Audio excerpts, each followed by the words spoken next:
Wednesday night at Rideau Carleton brought the focus to the pacing mares and trotters.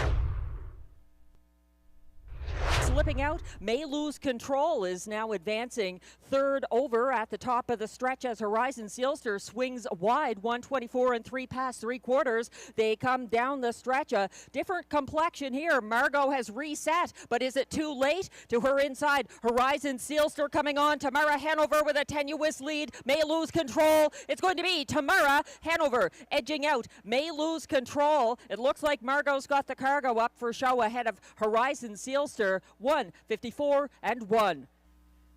Number 1, Tamara Hanover. She's a 4-year-old bay mare by Art Speak out of Transfer Hanover, owned by Jamie Copley and Kimberly Eaton of Ontario with the Max Webster stable of Nova Scotia. Bred by Hanover Shoe Farms Incorporated of Pennsylvania, trained by Mandy Archer, driven to victory by Ryan Guy. That's win number 9 of the season, 154 and 1. Tamara Hanover.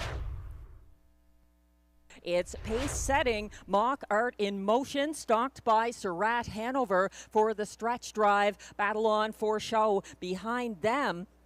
Up front, it's Mock Art in Motion and Mike Healy calling on him as he opens up now by 4 lengths. Mock Art in Motion, second, Surratt Hanover, third, DA Players Delight, ahead of Hands Off, Nose In, 155 and 1. Official race 2 winner, number 5, Mock Art in Motion, is a 9-year-old bay gelding by Mach 3 out of Because I'm KG. It doesn't look like Mike Healy driving at the moment, but he was in the bike for the win.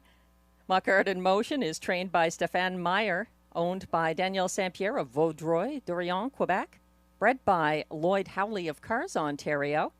That's win number 4 of the season for Mock Art in Motion, equaling his seasonal mark, 155 and 1. Congratulations.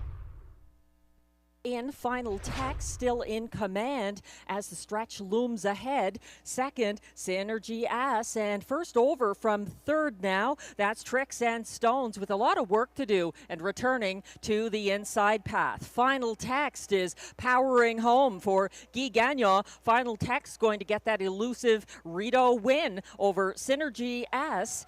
It looks like Mask of Zorro may have edged out Tricks and Stones for the show spot, 157 and 2. Winner number 2, Final Text, a 4-year-old bay mare by Text Me out of Captain Megan, owned by Jamie Copley of Kenmore, Ontario, bred by Marlon Eash of Shipshewana, Indiana, trained by Mandy Archer, driven to victory by Guy Gagnon. That's win number 3 of the year, 157 and 2, just missing her seasonal mark. Final Text. Lead has evaporated for Radley Hanover. Coming on up the inside, Monty's Gone Marble in search of the wire. Also 88 Fingers Louie, but Radley Hanover resurgent. 88 Fingers Louie on the outside up against him. Monty's Gone Marble in the ticket there too, 155 and 1. We'll have to wait for that one. 88 Fingers Louie, a 10-year-old bay gelding by Mach 3 out of St. Lad's Moxie. Owned, trained, and driven by Ryan Guy, who shares ownership with Sharon Christie of South Mountain, Ontario. Bred by Denarbin Stables of Thornhill, Ontario.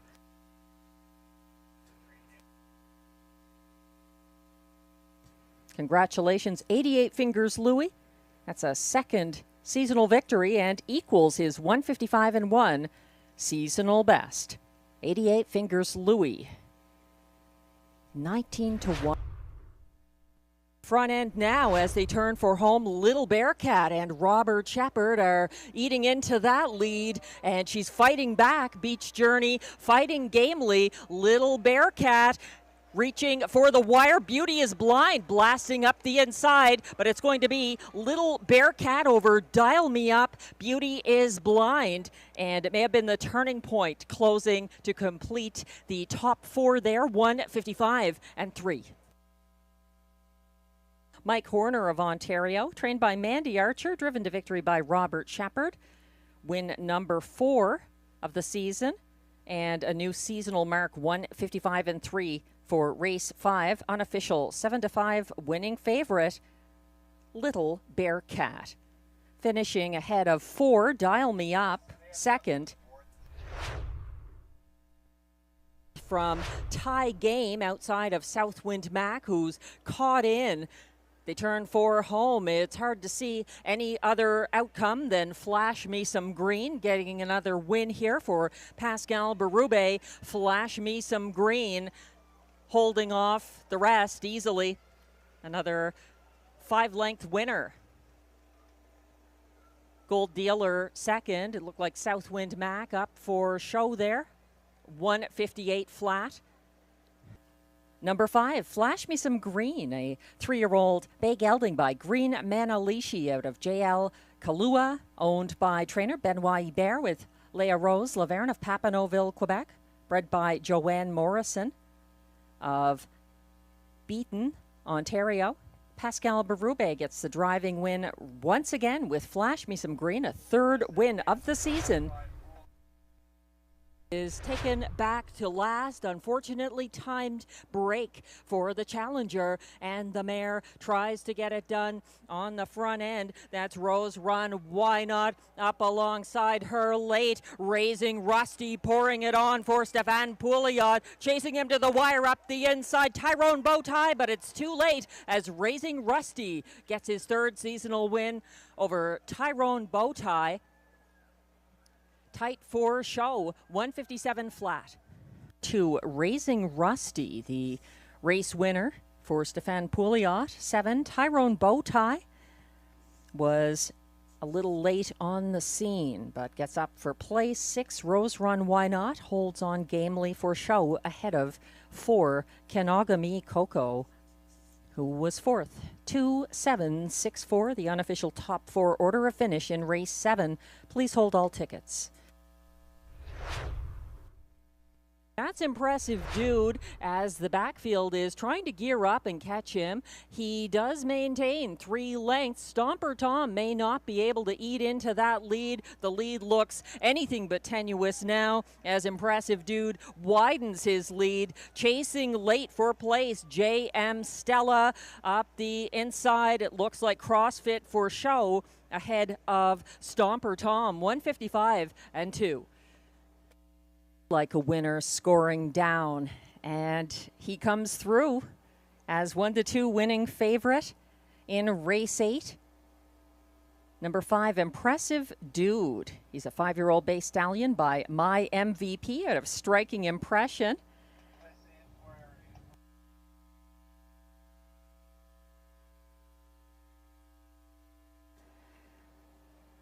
Guy Gagnon, the winning trainer driver of this classy horse, with some young fans enjoying him in the winner's circle. Impressive Dude is owned by Louis-Philippe Roy of Ontario with Michel Letard and Jean Allaire of Quebec, bred by Brenda Barnum of Ontario. That's his. Race 7 was the preferred handicap trot, which went to 11-1 upsetter, Raising Rusty, getting his 3rd seasonal win, this time in line to trainer Stefan Pouliot in the 157 flat mile. Join us again this Sunday, July 20th, 6:30 p.m. post time. There's a Pick 5 carryover. Stay tuned for more information on that. And Saturday night, July 19th, Tammy Forgey's free-to-play contest in the Simulcast Lounge has a jackpot of $100.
Good evening. Welcome to Rideau Carleton Raceway for another Sunday night of live harness racing from the nation's capital. We're about 29 minutes away from race 1 tonight. It's our 31st race date of the 2025 meet. The track is fast, conditions partly cloudy, a temperature of 26 degrees Celsius, 78 Fahrenheit. Winds are from the southeast, 13 kilometers an hour, 8 miles per hour. Humidity is at 55%.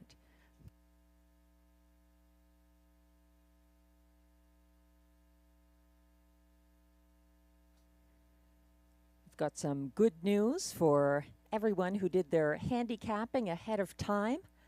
No changes in races 1 through 10. That could change over the course of the night, but for now, no changes.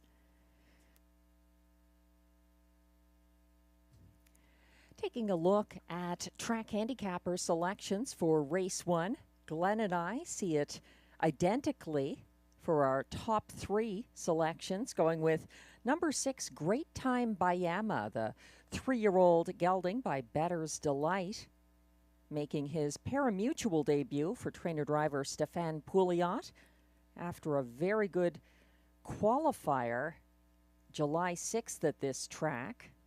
He did race at Hippodrome 3R in a stake race there, so this is his Rideau parimutuel debut as a 3-year-old for the latest connections. We both have the 3, Purple Moon for Mandy Archer and Guy Gagnon in the place spot, and then the 5, Gabby Sealster for Gerard Vaillancourt and driver William Waugh. Glenn is completing his superfecta with the 2, the first-time starter, Trinity Lucky Strike for trainer Catherine Gerard and driver Claude LaRose. I am completing mine with the 4, Tia, the 4-year-old mare by Better Than Cheddar, trained and driven by Sebastian Turan. Unfortunately, she did go off stride in her most recent start here. That was over a good track with a 1-second variant. She's been pretty reliable for completing superfectas in her previous 3 starts over a fast track. So we'll keep Tia in the ticket tonight. There's exactor, triactor, superfecta, and early daily double wagering coming up in race 1.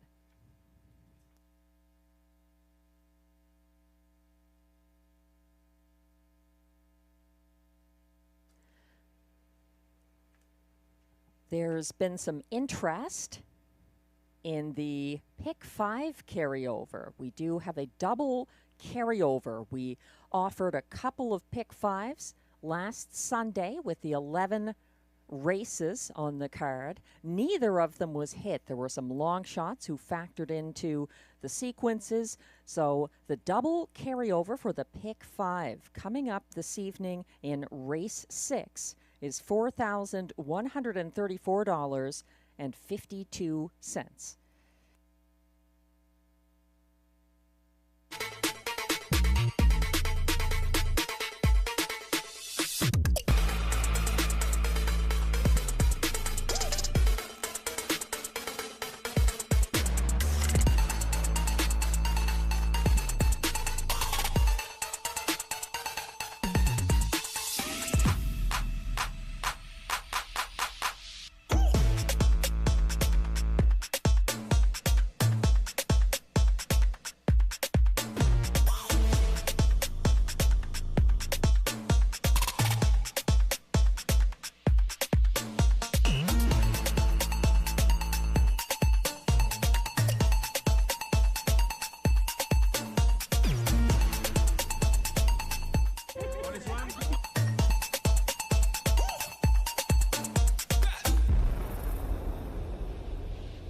We're about 24 minutes away from post time for race 1. The first of 10 live races tonight at Rideau Carleton. Thanks for joining us, whether you're at the track, online, or at the OTB. A reminder, if you're making a seasonal return to Rideau Carleton, as some people do for summer vacation, Mr. Lucky's upstairs is closed for renovations. However, the trackside snack bar is open with lots of meal items and snack items and beverages available throughout the evening. And if you're looking for a sit-down fine dining opportunity, that's happening in the new Hard Rock Ottawa Casino Hotel right next door. Lots of new restaurants, as you'll see mentioned in the on-track program as well. We had a couple of qualifiers at 5 o'clock. The first was for both gates. The winner was the 4-year-old Always Be Mickey mare, Always Be Mary. With a front-end trip, she was a going-away winner by 15 open lengths for driver Robbie Robinson and trainer Andrew Moore. The fractions not recorded for the quarter: 101 flat to the half, 129 and 4 3/4, 158 and 3. The winning qualifier for the 4-year-old mare Always Be Mickey. Second was Maccabi. Third was Vista Verde, a trotter in that 6-horse field for both gates. A couple of breakers there who need to try again to qualify: Trixie Charm and Tactical Enforcer. Both of them trotters in that mixed gate first qualifier. The second was All Pacers, and it was another field of 6. The winner there, also on the front end, by 5.5 lengths, Coastline, a 3-year-old down by the seaside gelding, driven by Claude LaRose, trained by Robert Bernicki. Finishing second was D.A. Winnie, a 2-year-old Bulldog Hanover filly. And third, William of Bristol, a Sunshine Beach 2-year-old gelding. Coastline cut the fractions: 29 flat to the opening quarter, 58 and 1 at the half, 127 and 3 at 3/4, 157 and 1. The winning qualifier for Coastline.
We're about 20 minutes away from post time for race 1. 3 to 5 favorite continues to be number 6, Great Time Bayama, making his second start of the season and getting significant class relief in doing so. On July 13th at Hippodrome 3R, that was a Quebec-bred stake race where he finished 6th. He's facing mainly less experienced horses in race 1. There were some first-time starters. The 1, Caviar Harper, and the 2, Trinity Lucky Strike, both making their parimutuel debut. And the 3, Purple Moon, is on the inexperienced side as well. That 3-year-old Bet the Moon gelding was entered here on July 13th, but was a judge's scratch transportation.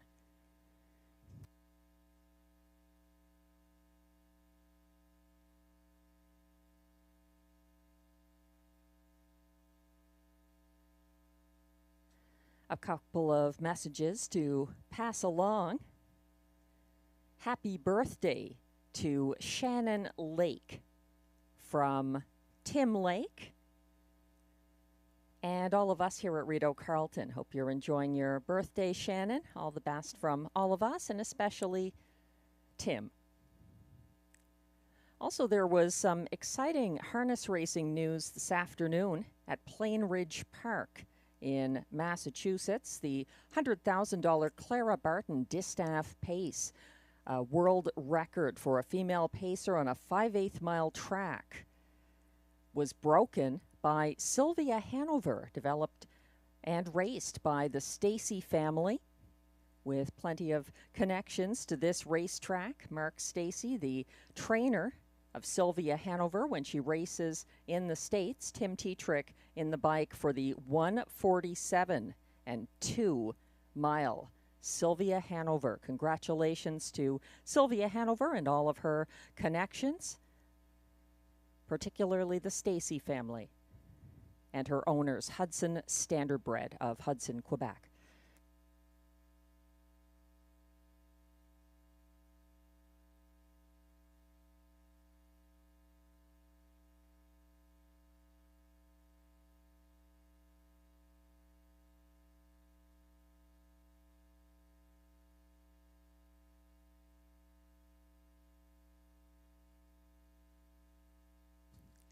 We do have a driver change that has just been announced for race 1. On number 5, Gabby Seelster. Change the driver from William Waugh to Mike Healy. Mike Healy going to be driving the 5, Gabby Seelster, in upcoming race 1.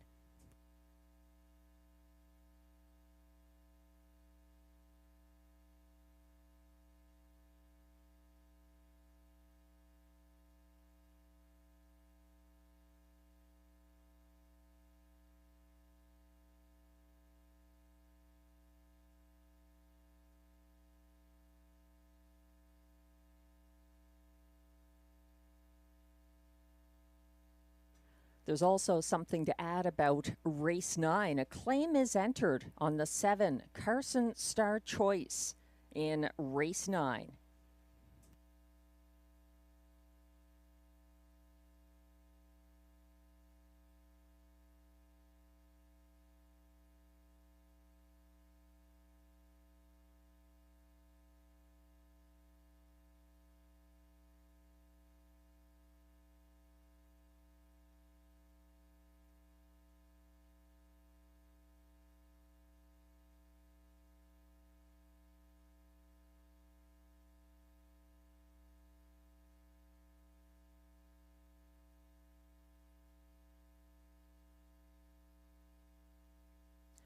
We have an update on the Saturday night handicapping contest that takes place in the simulcast lounge here at Rideau Carleton every Saturday evening.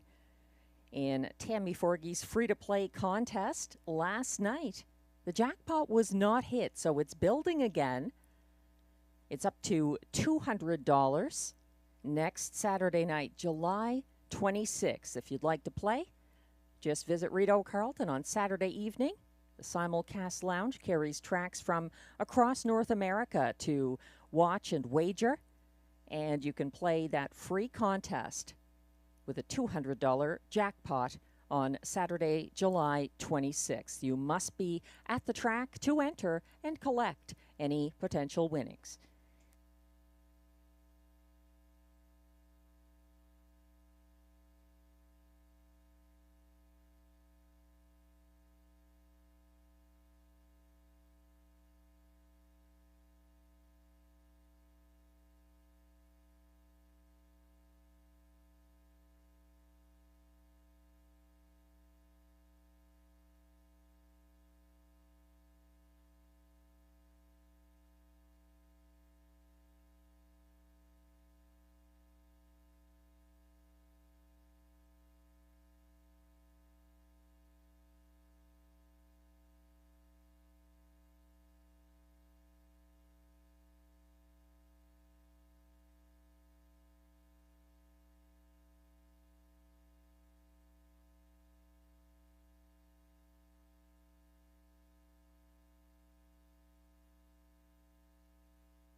As we get a little closer to post time for race 1, just a look at some of the contenders. Glenn Pearson and I both agree the horse to watch here is the current even money favorite, number 6, Great Time by Emma. He and driver Stefan Pouliot were caught wide on the first turn last Sunday at Hippodrome 3R. Then Great Time by Emma found room in 5th along the pylons near the opening quarter before getting covered up and then gapping on the second turn. He was shuffled back to near last by 3/4, but gets significant class relief here after that elimination for the Quebec Breeders' Stake last Sunday. That was the fastest mile of his life in his previous qualifier, July 6th at Rideau Carleton. He beat Purple Moon on that occasion. Great Time by Emma has post 6 here, and he's the even money favorite. Purple Moon has post 3, and he followed Great Time by Emma throughout that July 6th Rideau qualifier. He was gapping late in the mile, but beat 4 other pacers, including Caviart Harper and Trinity Lucky Strike, who were part of race 1 as well. As mentioned, Purple Moon was a transportation scratch last Sunday, so this is the first lifetime start for that 3-year-old gelded son of Beth the Moon, being sent out by Mandy Archer and driven by Guy Gagnon. He's 7-5 right now. Number 3, Purple Moon. The 5, Gabby Sealster, does have a driver change. Mike Healy, not William Waugh, will be driving the 5, Gabby Sealster, currently 9-1 on the tote board. Gabby Sealster already was losing driver Guy Gagnon to the 3, Purple Moon, this race. Gabby Sealster cut fractions last Sunday, battling Farmer Don't Dilly Dally on the first turn, then built to thrill on the backstretch and got overtaken at the top of the stretch. Gabby Sealster tired late, but the 3-year-old daughter of All Bets Off did put in a strong effort. Completing my superfecta is the 4, Tia, who broke leaving last Sunday and is usually part of the superfecta this year when she's not starting from an outside post position. So Tia has post 4 here. She's 9-2 right now.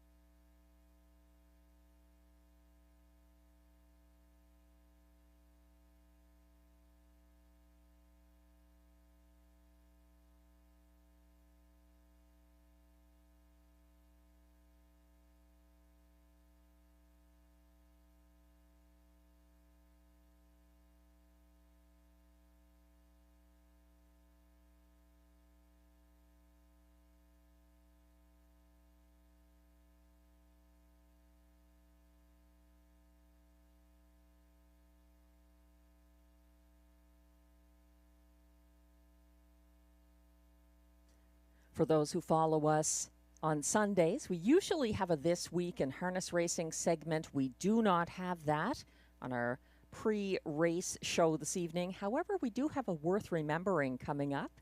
A little bit of a surprise. It's a good one with a guest to introduce it.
freaking night of my life. And wherever it takes me, I'm down for the ride. Baby, don't you know I'm good? Yeah, I'm feeling alright. 'Cause I'm good, yeah, I'm feeling alright. Baby, I'ma have the best freaking night of my life. And wherever it takes me, I'm down for the ride. Baby, don't you know I'm good? Yeah, I'm feeling alright. 'Cause I'm good, yeah, I'm feeling alright. Baby, I'ma have the best freaking night of my life. And wherever it takes me, I'm down for the ride. Baby, don't you know I'm good? Yeah, I'm feeling alright.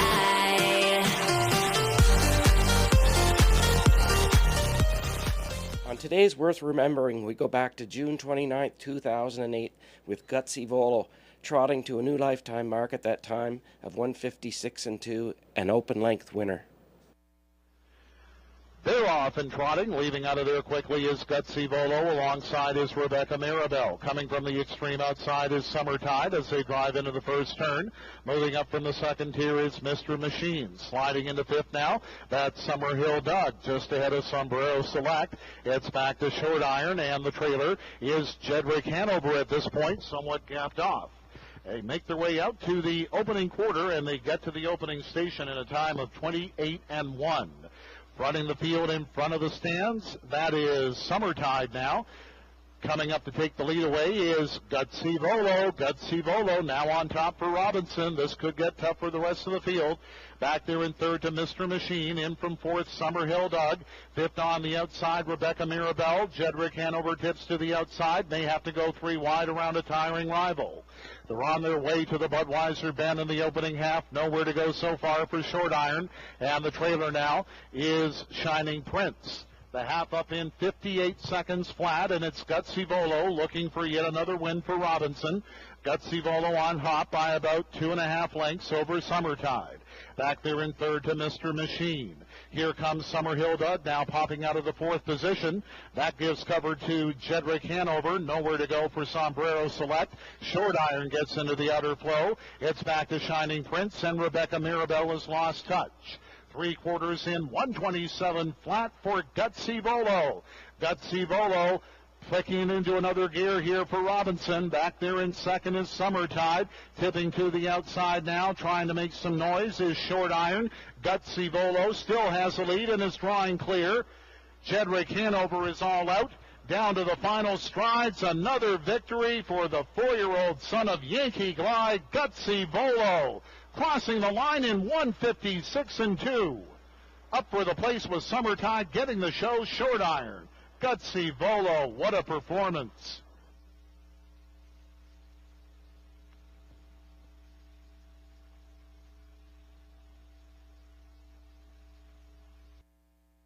Thanks very much to Robbie Robinson for not only submitting and voicing that Worth Remembering segment, but driving Gutsy Volo to victory in that familiar replay from Rideau Carleton racing history.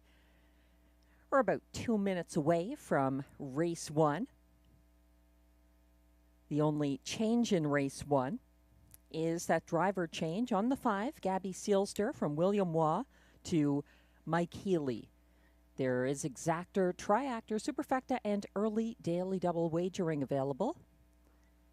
Horses should be coming over from the paddock for the post parade shortly. Favoritism has shifted. Early money was going towards the top choice of Glenn Pearson and myself, number 6, Great Time Bayama. Now, Purple Moon has taken over. 6-5 favorite from post 3. Part of that, undoubtedly, the connections. Mandy Archer trained, Guy Gagnon driving, this 3-year-old gelded son of Beth the Moon and Real Girly. Real Girly is descended from one of the greatest broodmares in Atlantic Canadian history, Atlanta Girls. So there's a nice family to Purple Moon making his debut here from post 3 and the current 3-2 favorite.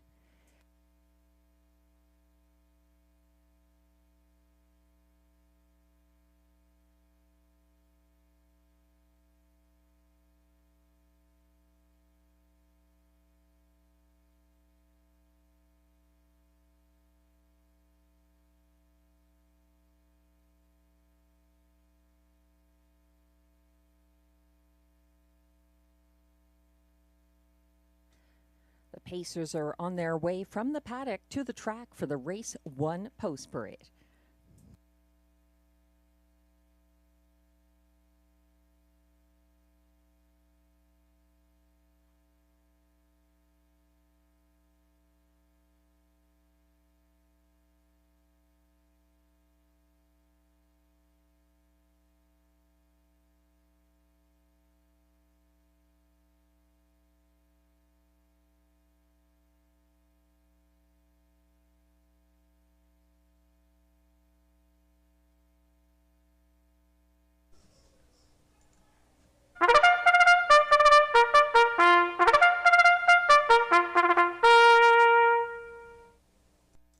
Here come the Race 1 Pacers, non-winners of $4,000 or a race lifetime with allowances for fillies and mares, and the 2-year-olds draw inside. The purse is $5,600.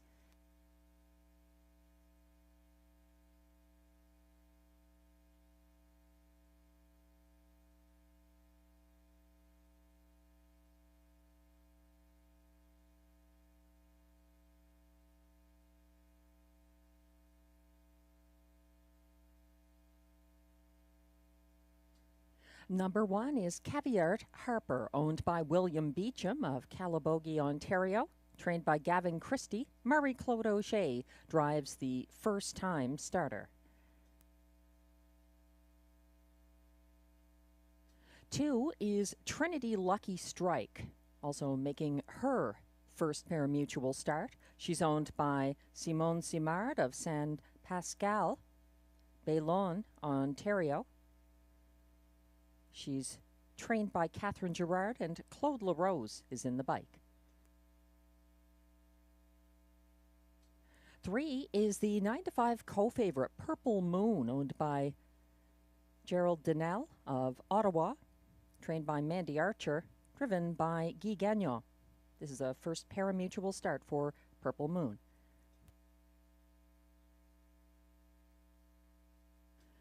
4 is Tia, owned by Alexis Zilka of Gloucester, Ontario, trained and driven by Sebastian Turan.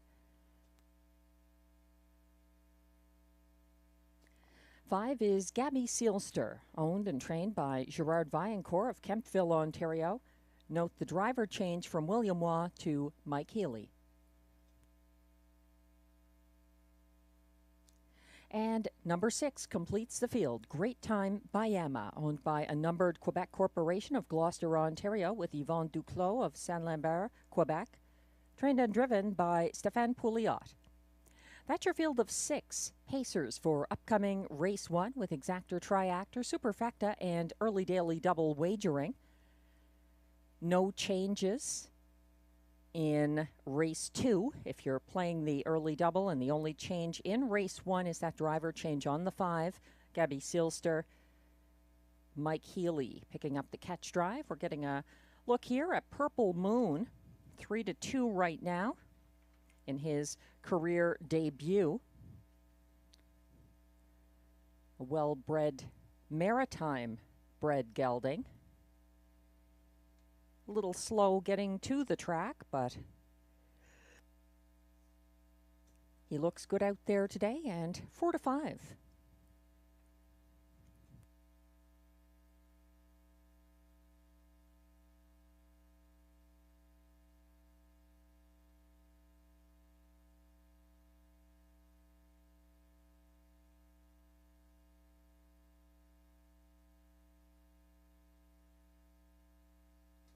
In case you didn't catch it earlier, a happy birthday to Shannon Lake from your husband, Tim.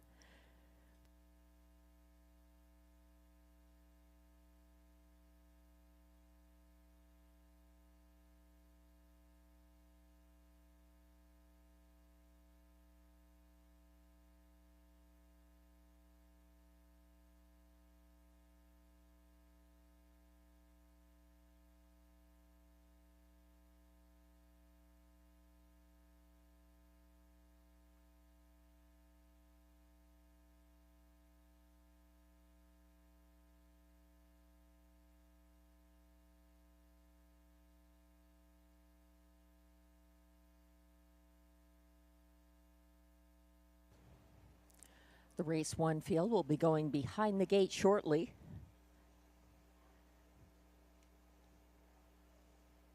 Co-favorites at the moment, number 3, Purple Moon, and number 6, Great Time by Emma.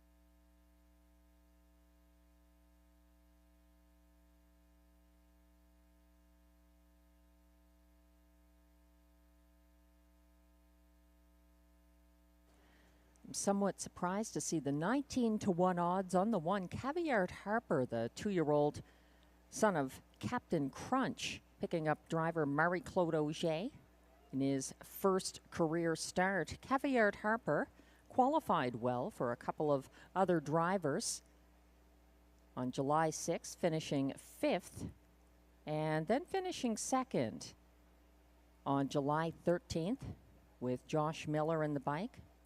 Marie-Claude Auger often upgrades a horse. I'd use him in the Tri or Super maybe. That's the 1, Caviar Harper.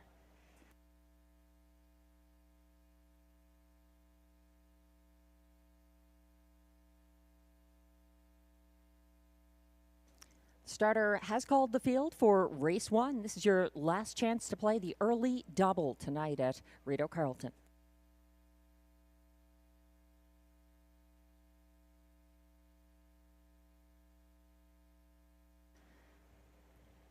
Field is lining up now for race 1.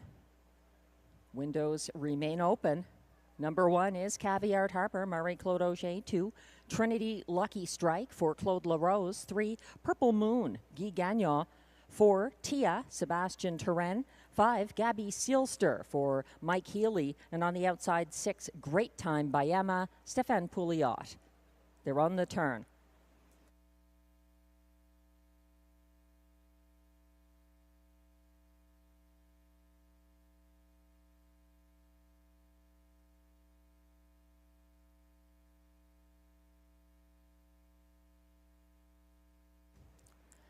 Field is on the back stretch, quickly approaching the start for race 1.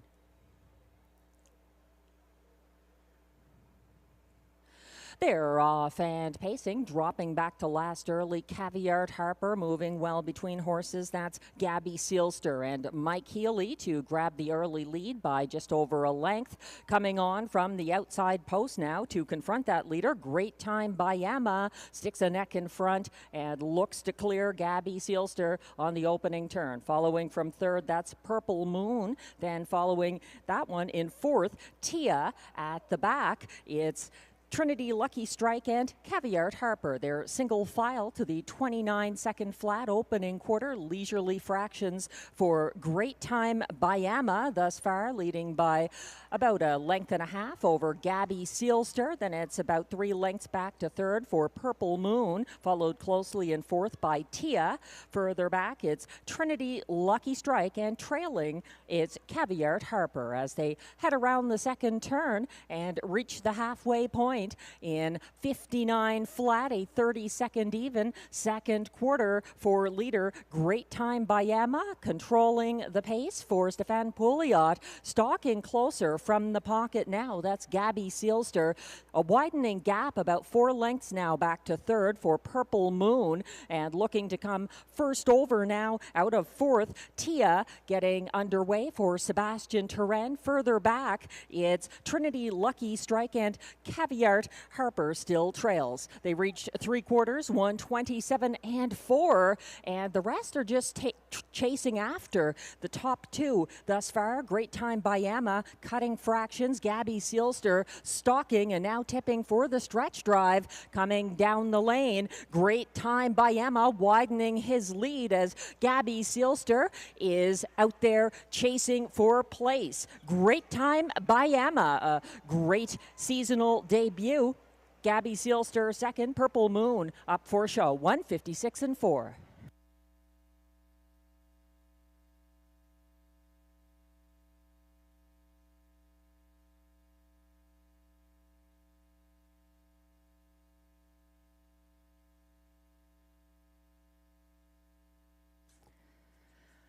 Not much to add. It was a great time for Great Time Bayama. As soon as he cleared on the first turn, Stefan Pouliot just kept him ahead of next closest, Gabby Sealster, and the rest is history. Maiden victory for Great Time Bayama, 156 and 4 in race 1.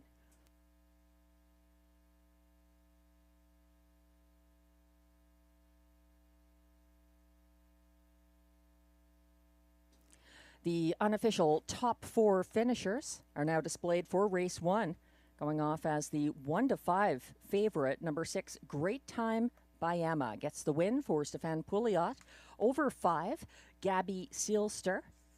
Second, 3, Purple Moon closed for show ahead of the 2, Trinity Lucky Strike, who was 4th.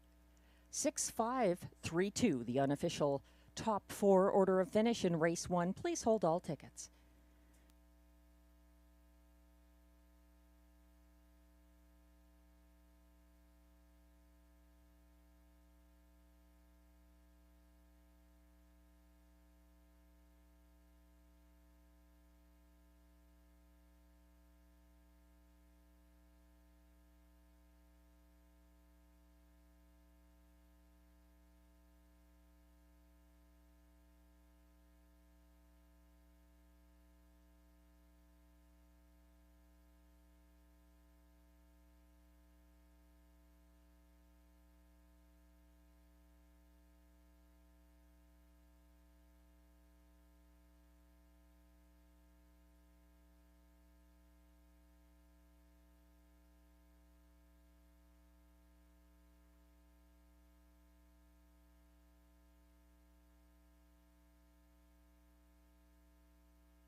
Now coming back to the Rideau Carleton Winners Enclosure.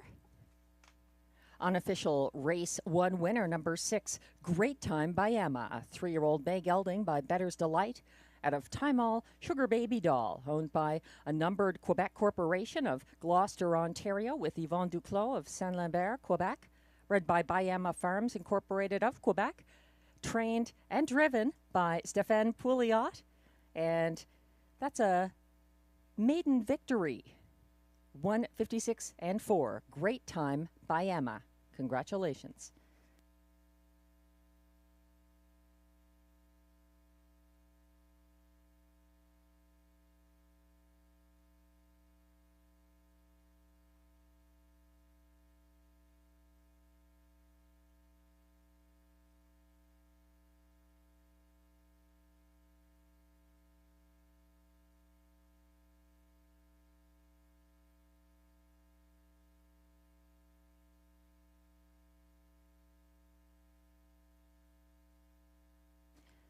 Race 1 is now official. Prices are posted for race 1, where number 6, Great Time Bayama, pays $2.70 to win. The $2.65 exactor returns $13.50. The $1.653 triactor pays $13.60, and the $1 superfecta 6532 returns $34.50.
The race 1 rundown is now displayed. Number 1, Caviar Harper finished 6th.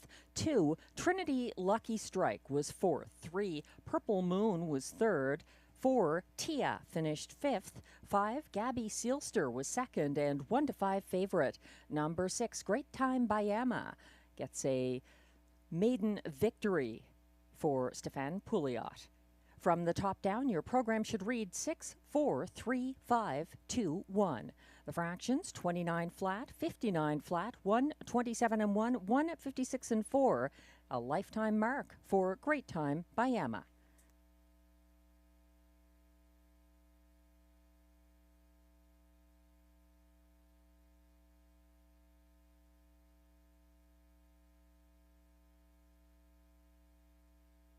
Busy lives make special moments that much more important with family, with colleagues, with loved ones and friends. But sometimes the circumstances change suddenly and emergency services are needed. When every second counts, would you know what to do? St. John Ambulance is here to help with the most comprehensive first aid and CPR training programs conveniently scheduled at times that work for you. Just one course could save someone you love. Book online or call today. St. John Ambulance, saving lives at work, home, and play. Race 2 is coming up next with Exactor, Triactor, Superfecta, and early pick 4 wagering. Very few changes tonight. In fact, the only other change so far is a claim, and that doesn't even happen until later in the card. Race 9, the 7 Carson Star Choice has a claim entered. So that usually helps if you do your homework ahead of time and try to work out multi-leg tickets like I did for this 20-cent pick 4 now displayed on screen, costing $9.60. I went 4 deep here in race 2. There were some newcomers in this field and horses who don't race here very much. I'm using the 4, Living the Beach Life, 1 to 9 favorite right now. This one coming in from Mohawk for Vic Putty and Marie-Claude Auger. He looks very good. I don't know about 1 to 9. The 5 Fox Hunt is somewhat new. I don't believe he's raced here before. Jacob Copley is the trainer. Guy Gagnon driving this one, coming in from Georgian Downs. Also the 2 Lancaster Bomber and the 6 Howie's Man, both trained by Christina Miller, are moving down the class ladder and have upset here before. I'm using them this leg as well to stay alive into race 3, where I think it's between the 1 Time to Dancing and the 7 Springbridge Gym. Then in race 4, going with the 2 Betts Beach, going away winner on July 13th. Not likely to be 14 to 1 again. A very good effort there. The 5 Day Delight claimed back into the Vic Putty stable. Marie-Claude Auger driving again. They had a 3-race win streak, all in sub 152 clockings. He is a must-use there. And also back from Mohawk in race 4, the 1 Tignanello for Michel Legasse and Robert Shepard driving that one, a horse who likes this track. The recent form has not been as good as when he raced here. And in race 5, going with just a couple, the 3 Captain of Rock and Roll for Jacob Copley and Guy Gagnon, putting in some big efforts lately at this level. And also the 6 Woodmere Gaelic, who gets some class relief. He's been up in the preferred handicap as recently as June 29th and gets catch driver Stefan Pouliot. I'm curious what Woodmere Gaelic can do in race 5. So that's the early pick 4. It begins here in race 2.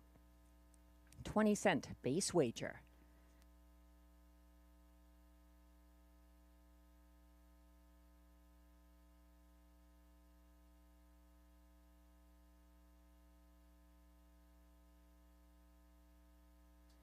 As we wait for the race 2 post parade to come on track, just a reminder, we've got lots of cool events coming up in the summer months.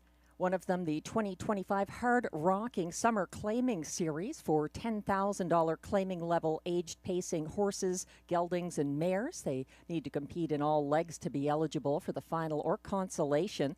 The first leg coming up Sunday, July 27th. $10,000 claimers competing for a purse of $6,000, and it all escalates from there with the final on Sunday, August 17th, for a purse of $20,000. No claiming in the final. There's also a consolation August 17th, a purse of $8,000. No claiming that race as well. Eligibility for nominations. Nominations are due Thursday, July 24th. For the 2025 Hard Rocking Summer Claiming Series here at Rideau Carleton.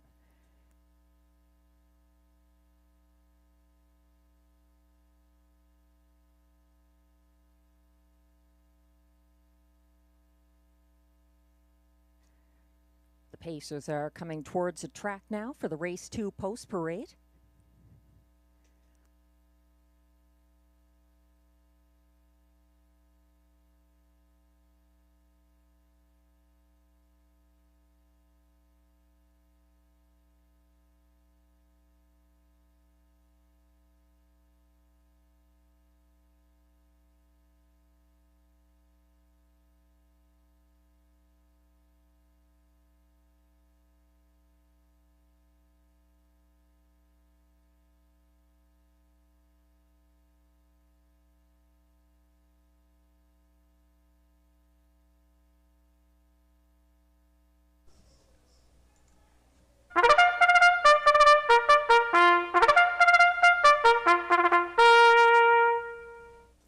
Here comes the post parade for Race 2. These Pacers are non-winners of $2,250 in their last 5 starts, with non-winners of a race this year allowed $500. They race for a purse of $6,000.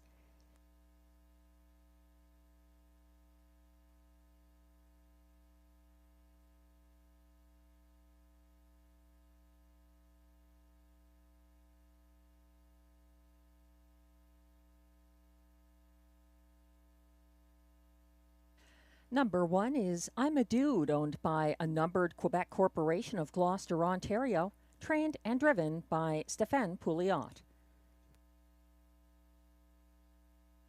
2 is Lancaster Bomber, owned by Scott Miller, Messina, New York, trained by Christina Miller. Josh Miller drives. 3 is Saskabouche Steve, owned by trainer Alain Martin of Gatineau, Quebec. William Waugh drives.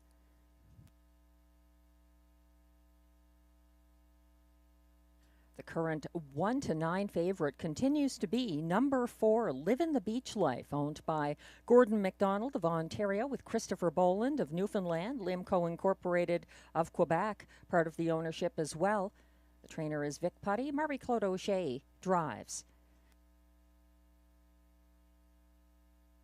5 is Fox Hunt, owned by Jamie and Jacob Copley of Kenmore, Ontario, who share ownership with James Copley of Inverness, Nova Scotia. Jacob Copley trains. Guy Gagnon drives.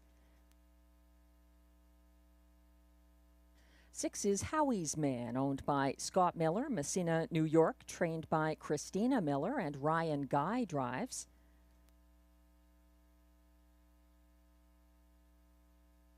And completing the field for Race 2, number 7, Day Trader, back on Lasix, for owner Mathieu Senez-Ouinnette and trainer Normand Ouinnette, both of Quebec. Normand Ouinnette also shares ownership of Day Trader, who is driven by Robert Shepard. That's your field of 7 for Race 2 with Exactor, Triactor, Superfecta, and early Pick 4 wagering. It might be tough to beat the favorite here. We're looking at a 1-9 favorite. From post 4, he's the top selection for Glenn Pearson and myself. Livin' the Beach Life, the 7-year-old son of some beach somewhere, a 3-time winner from 24 starts this season.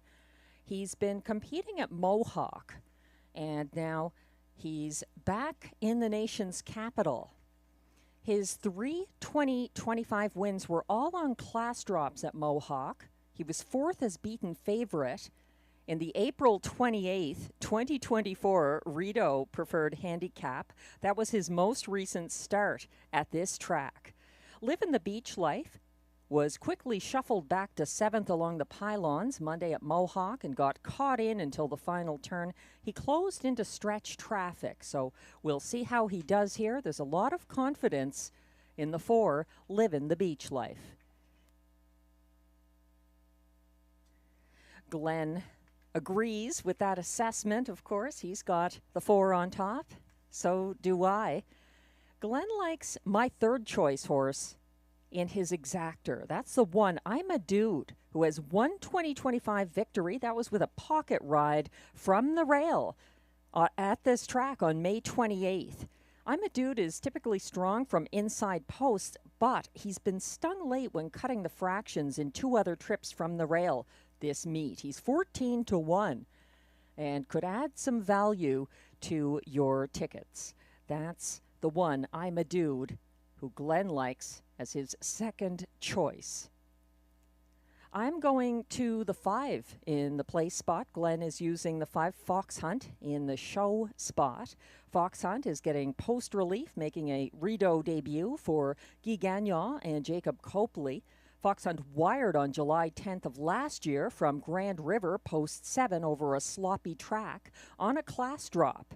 Fox Hunt got away last Sunday at Georgian Downs at the back of the field and trailed throughout, pacing his latest sub-155 mile. He's 10-1 right now, and it's hard to leave him out. He's passing the starting gate right now. Looks quite calm. 10-1 on Fox Hunt. Glenn and I are both going to the 2 Lancaster Bomber to complete the superfecta here. He's 30-1. He trailed until the stretch drive last Sunday and then gained some ground late, pacing the field's co-fastest closing quarter of 28-2. He's got some class relief as well. Number 2, Lancaster Bomber for Josh Miller.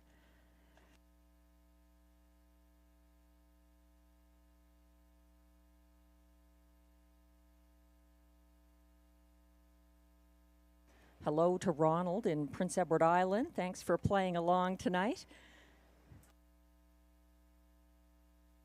The starter has called the field for race 2. First leg of the early pick 4. Pacers are lining up now. 1 is I'm a Dude, Stefan Pouliot. 2, Lancaster Bomber, Josh Miller. 3, Saskabush Steve, William Waugh. 4, Livin' the Beach Life, Marie-Claude Auger, holding steady as 1-9 favorite.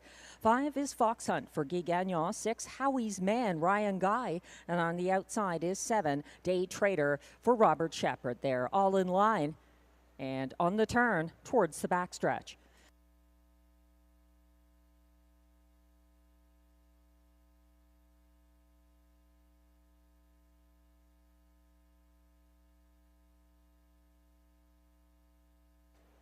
They're racing towards the start for race 2.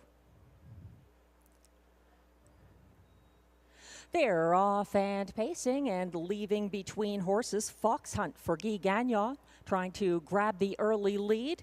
Leaving from post 6, Howie's Man is also trying to cross over and land in a good spot early, which he's just done, tucking into the pocket behind Fox Hunt. Following from 3rd, that's I'm a Dude. Then back to 4th, Lancaster Bomber. In 5th, Saskabush Steve. Following that one from 6th, Livin' the Beach Life. Trailing early as they come down the stretch the first time, Day Trader. A sharp opening quarter, 26-2, cut by Fox Hunt, leading by a length and a half over pocket sitting Howie's Man. Then it's back to I'm a Dude in 3rd. First over now and ranging into 5th outside of Lancaster Bomber. That's Livin' the Beach Life, getting marching orders from Marie-Claude Auger. The top 3 have a little bit of separation. They got to the half. led by Fox Hunt, 55-2. The clocking there, 29 seconds flat for the second panel. He's widened his lead now to over 2 lengths. That's Fox Hunt keeping ahead of Howie's Man. Following now from third on the outside, that is the advancing Livin' the Beach Life. Shuffled back to fourth, I'm a Dude, following second over fifth, but gapping cover, Saskabush Steve, 1:23 2 to 3/4, and it's Livin' the Beach Life turning on the afterburners, trying to catch the pace-setting Fox Hunt coming down the stretch. Fox Hunt trying to ration out his speed late in the mile and hold off the late-charging Livin' the Beach Life. It's between these two to the wire. Marie-Claude Auger asking, and Livin' the Beach Life, living large at the wire, getting the win over Fox Hunt, holding on for show Howie's Man, 1:52 2.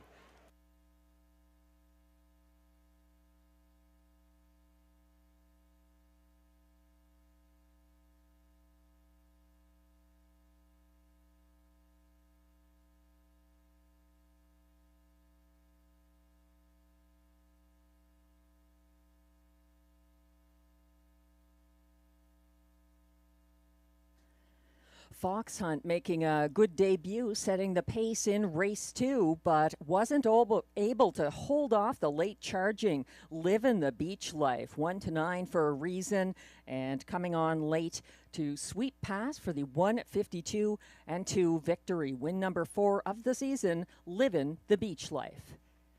The unofficial top 4 order of finish is now posted for race 2. 4, Livin' the Beach Life, a 1-9 winner for Marie-Claude Auger. Finishing second was the 5, Fox Hunt. Over 6, Howie's Man, 70-1. And finishing third, ahead of 2, Lancaster Bomber, the 50-1 stablemate, who was fourth. 4, 5, 6, 2, the unofficial top 4 finishers in race 2. Please hold all tickets.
Now returning to the Rideau Carleton Winner's Circle.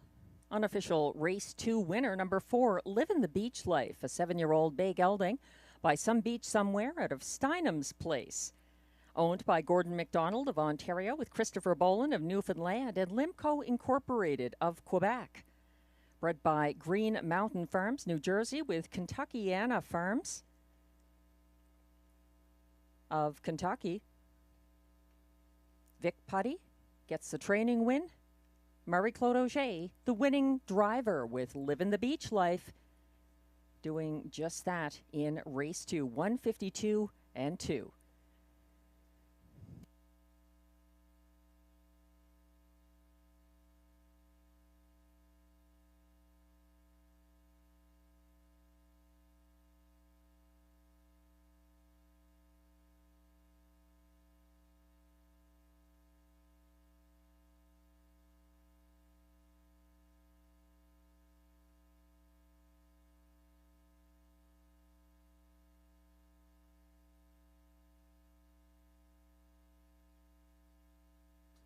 Race 2 is now official.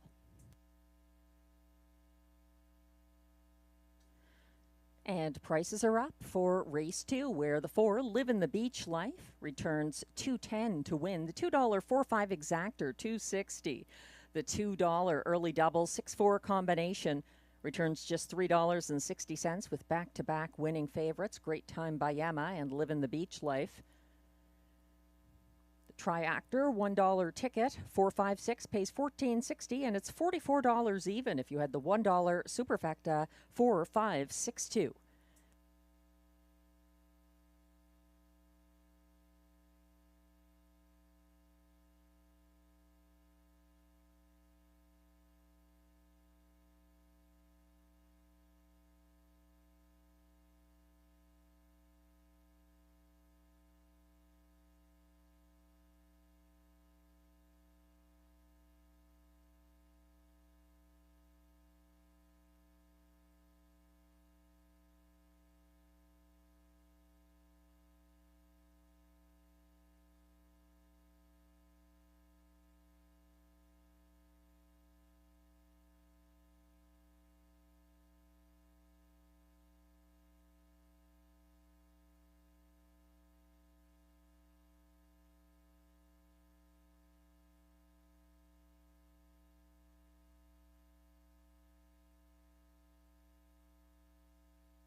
The race 2 rundown is now posted. 1, I'm a Dude, finished 5th. 2, Lancaster Bomber was 4th. 3, Saskabush Steve, 6th.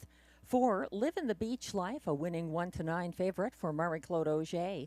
5, Fox Hunt was 2nd. 6, Howie's Man, 3rd. And 7, Day Trader finished 7th. From the top down, your program should read 5, 4, 6, 1, 2, 3, 7.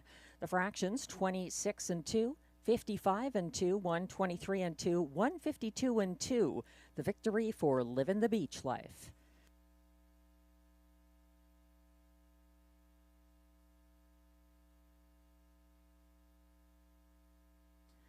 A very happy birthday to a horseman with a lot of experience here at Rideau Carleton, Yves Tessier, known best as a trainer. All the best to you, Yves Tessier. Happy birthday. Bonne fête.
Moving on to race 3 now.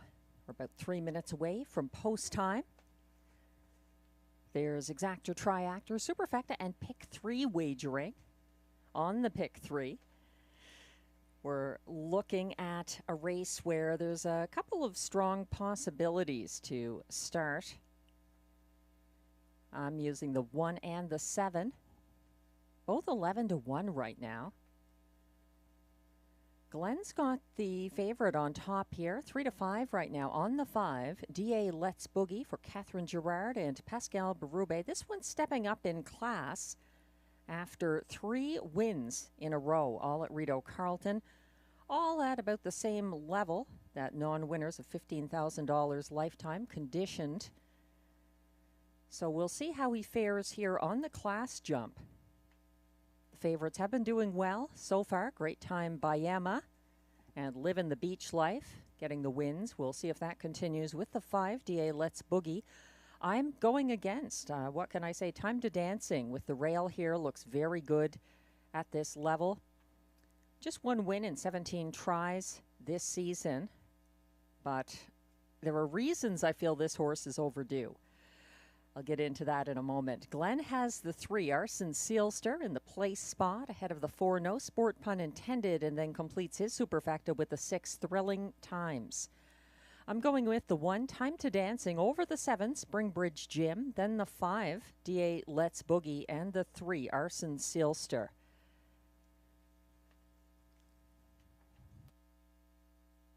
As we await the post parade, we'll just investigate some of those horses. The 5, DA Let's Boogie, the 3-5 favorite, is moving up in class with the 3-race win streak on the line.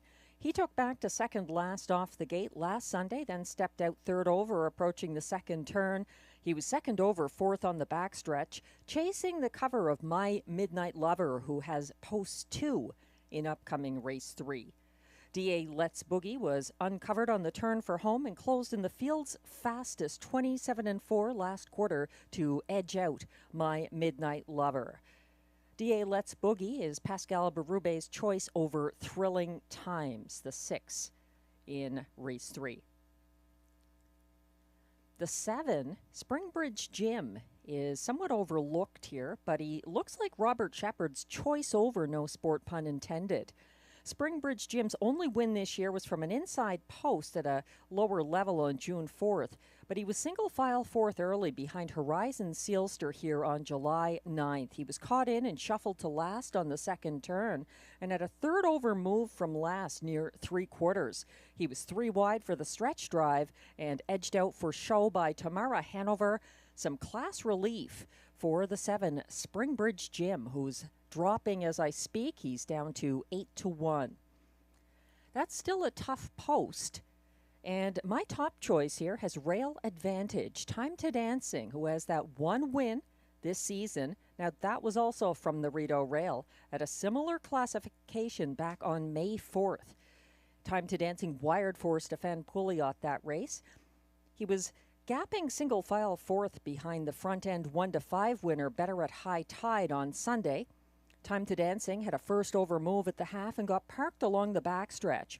He had a second move in deep stretch. He showed a lot of fight, and I like to see that in a horse. He's 6-1 right now. Number 1, Time to Dancing. Another in the ticket for both Glenn and myself. Number 3, Arson Sealster has 5 wins this season. Make it 6 if you include one from which he was disqualified. Those were all at lower classifications. All but one of them was for Guy Gagnon.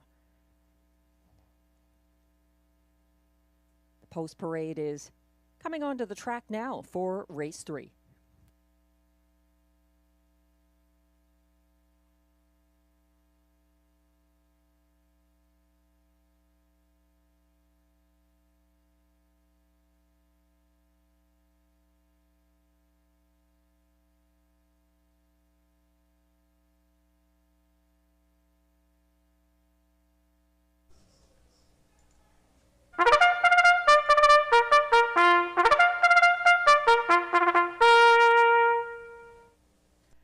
come the race 3 Pacers, non-winners of $3,750 in their last 5 starts. Also eligible non-winners of $30,000 lifetime, and also eligible non-winners of $900 per start in their last 10. The purse is $7,000.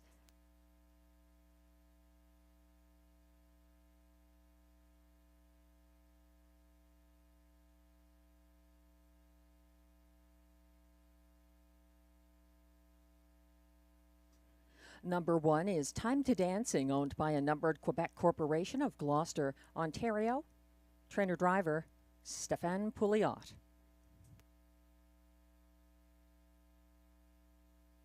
2 is My Midnight Lover, owned and trained by Eric Lafleur of Quebec. Marie-Claude Auger drives.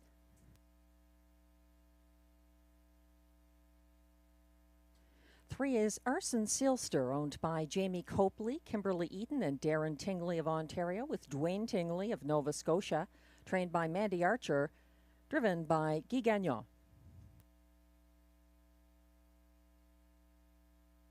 4 is No Sport Pun Intended, owned by Lee Cullen of Ottawa, with Lloyd Howley of Cars, Ontario, trained by Mike Armstrong, driven by Ryan Guy.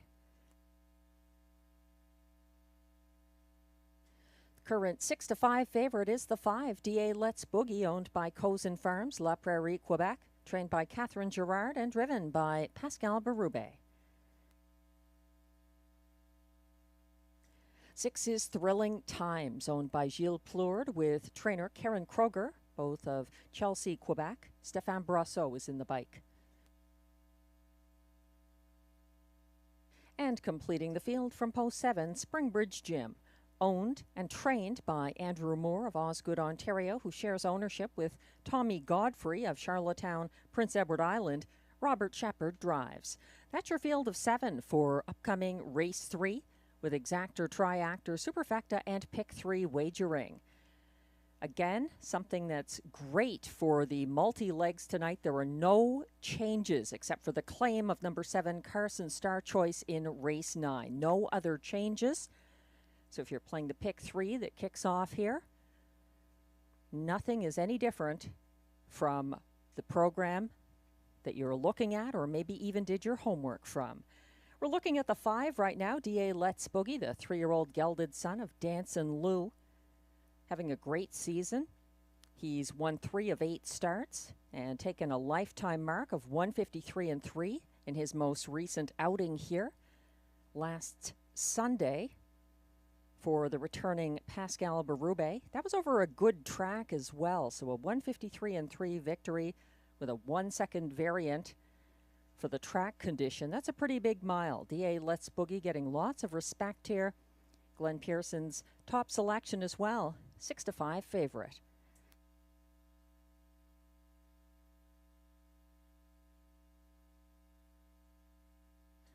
There are 2 other 3-year-olds in the field as well. The filly, number 2, My Midnight Lover, the 3-year-old daughter of Night Pro, has just 1 win this season. She was very, very good in her start last Sunday, getting edged out by DA Let's Boogie. If it weren't for the fact that the 2 of them are up in class, I would have them higher up in my ticket. The 2 Midnight Lover, My Midnight Lover, did put in a very good effort in that place finish. Another in the field who is 3 years old is the 3, Arson Sealster, 7-2 right now. That's the Guy Gagnon driven colt from the Mandy Archer stable. Arson Sealster, 5 wins this season, 6 if you count the one from which he was disqualified. He raced second last early last Sunday and was underway third over, approaching the half. He had a 3-wide move around Logan Behold on the final turn, but got edged out for show by No Sport Pun Intended and paced the field's co-fastest last quarter of 28-2. That's the 3, Arson Sealster, who spent a little time at Mohawk as well, but he's been back here since June 15th in search of another win.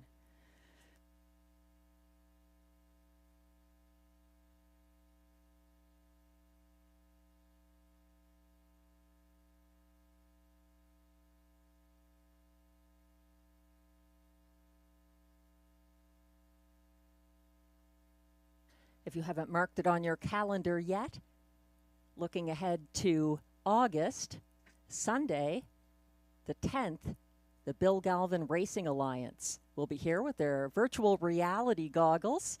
On Family Day, you can experience what it's like to drive a harness horse in a race. Be here on Sunday, August 10th. And then on Sunday, the 24th of August, the 3-year-old Ontario Sire Stakes Pacing Fillies will be in town, gold and grassroots divisions.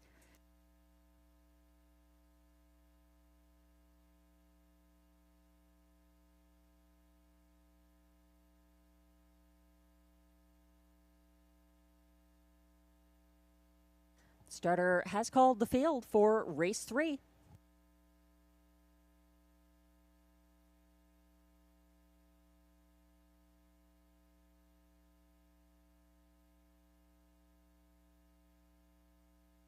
Betting remains open as the field lines up behind the gate. 1 is Time to Dancing, Stéphane Pouliot. 2, My Midnight Lover, Marie-Claude Auger. 3, Arsen Seelster, Guy Gagnon. 4, No Sport Pun Intended, Ryan Guy. 5, DA Let's Boogie and Pascal Berube, remaining the 4-5 favorite. 6, Thrilling Time, Stéphane Brosseau. And on the outside, 7, Springbridge Gem for Robert Shepard. They're gathering behind the gate on the turn.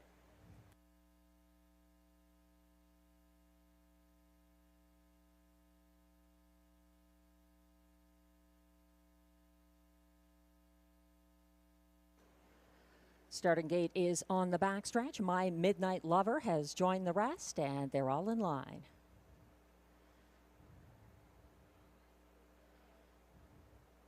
They're off and pacing. Time to Dancing, leaving from the rail, and Thrilling Times is blasting out to stick ahead in front and draw ahead by a half length. Time to Dancing going to inherit the pocket, moving up to settle third behind him along the pylons. That's Springbridge Gym, and then they're followed in fourth by My Midnight Lover. In fifth, that's Arsen Seelster. Sixth, No Sport Pun Intended, at the back of the field. DA Let's Boogie. They circled to an opening quarter of 27-4, and they're strung out somewhat up front and leading the way. Thrilling Times and Stéphane Brosseau. That's Time to Dancing, close up in the pocket, a length and a half back to third. Springbridge Gym first over now into fourth. That's Arsen Seelster narrowing the gap inside of him. My Midnight Lover in fifth, and she's fighting back to try to retain fourth as Arsen Seelster continues to gain ground on the outside to the halfway point.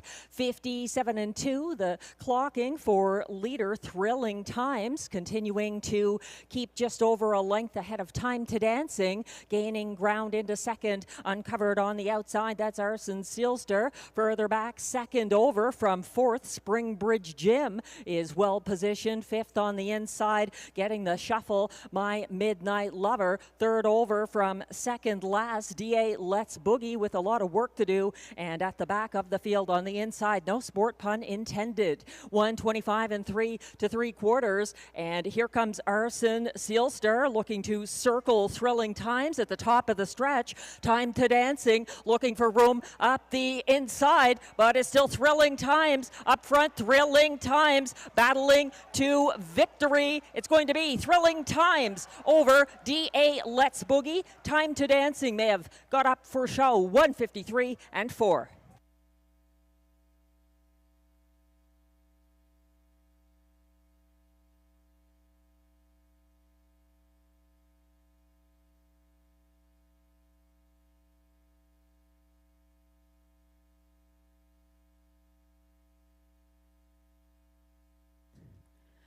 Thrilling Times pulls the upset in race 3, holding off a late charging DA Let's Boogie. Also Time to Dancing unable to pull ahead of Thrilling Times after that pocket trip. Thrilling Times in 153-4 for win number 3 of the season. Unofficial top 4 finishers are now posted for race 3 at odds of 17-1. Number 6, Thrilling Times, gets the win for Stéphane Brosseau over 5. DA Let's Boogie, the 2-5 favorite, finishing second. 1, Time to Dancing, was third. And 2, My Midnight Lover, fourth. Please hold all tickets. That's the unofficial top 4, 6, 5, 1, 2.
Now coming back to the Rideau Carleton winner's circle, unofficial race 3 winner, number 6 Thrilling Times, a 9-year-old bay gelding by Mach 3 out of Thrillionaire, owned by Gilles Plourde with trainer Karen Kroger, both of Chelsea, Quebec.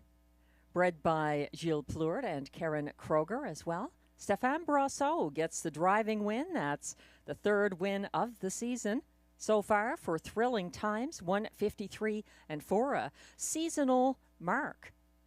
Thrilling Times in line to the 2024 Quebec Eastern Ontario Regional Driving Champion, Stéphane Brosseau.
Race 3 is now official.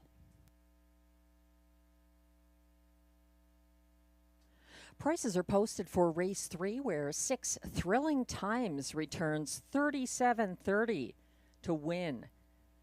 The $2 6.5 exactor pays $93.10. The $1 triactor 6.5-1 combination $214.55. The $1 superfecta 6.5-1-2 pays $576.90.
The race 3 rundown is now posted. 1, Time to Dancing finished 3rd. 2, My Midnight Lover was 4th. 3, Arson Sealster ended up 6th. 4, No Sport Pun Intended, 5th. 5, DA Let's Boogie closed for place as beaten 2-5 favorite. 6, Thrilling Times pulled off the 17-1 upset for Stéphane Brosseau. And 7, Springbridge Gym ended up 7th. From the top down, your program should read 3, 4, 6, 5, 2, 1, 7. The fractions were 27 and 4, 57 and 2, 125 and 3, 153 and 4, a seasonal best victory for Thrilling Times. And Rideau Carleton Raceway would like to recognize our proud sponsor, Roberto's Corner Italian Deli, located on 1034 Pleasant Park Road, only about 15 minutes from the racetrack.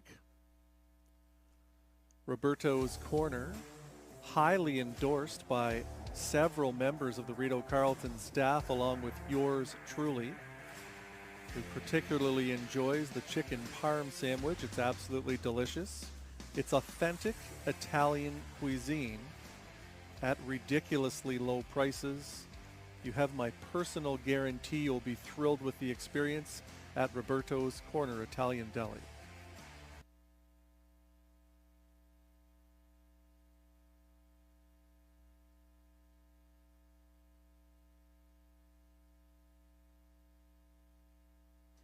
Race 4 is coming up next here at Rideau Carleton, and if, like myself, you didn't have 17-1 winner, number 6 Thrilling Times in Race 3, you can start fresh in Race 4.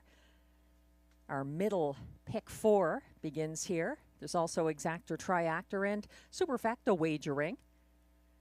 It's a 20-cent base wager in the pick 4.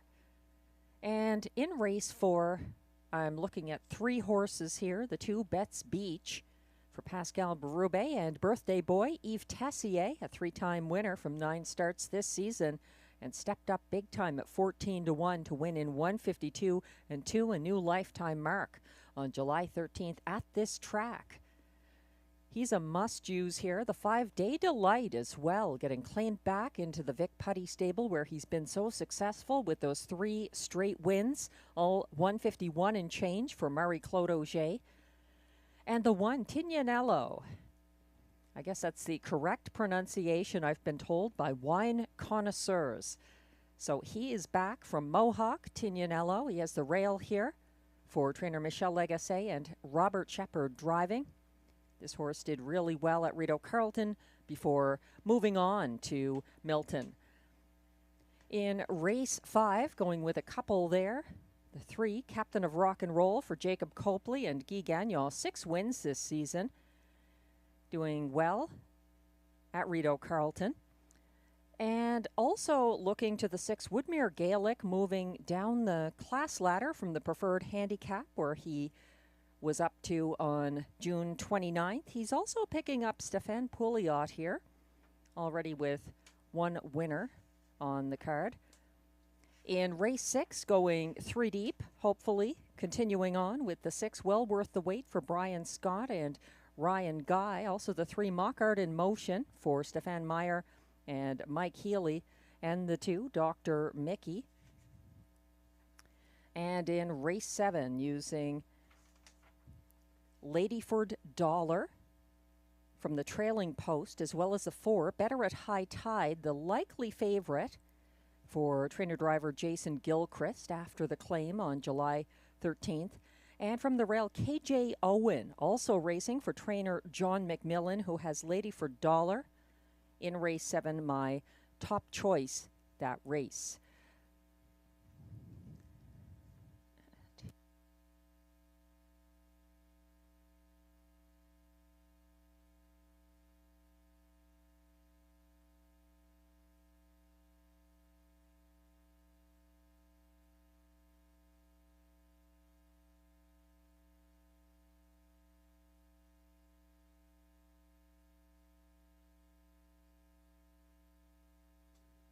Glenn Pearson's top choice in upcoming race 4 is the 1.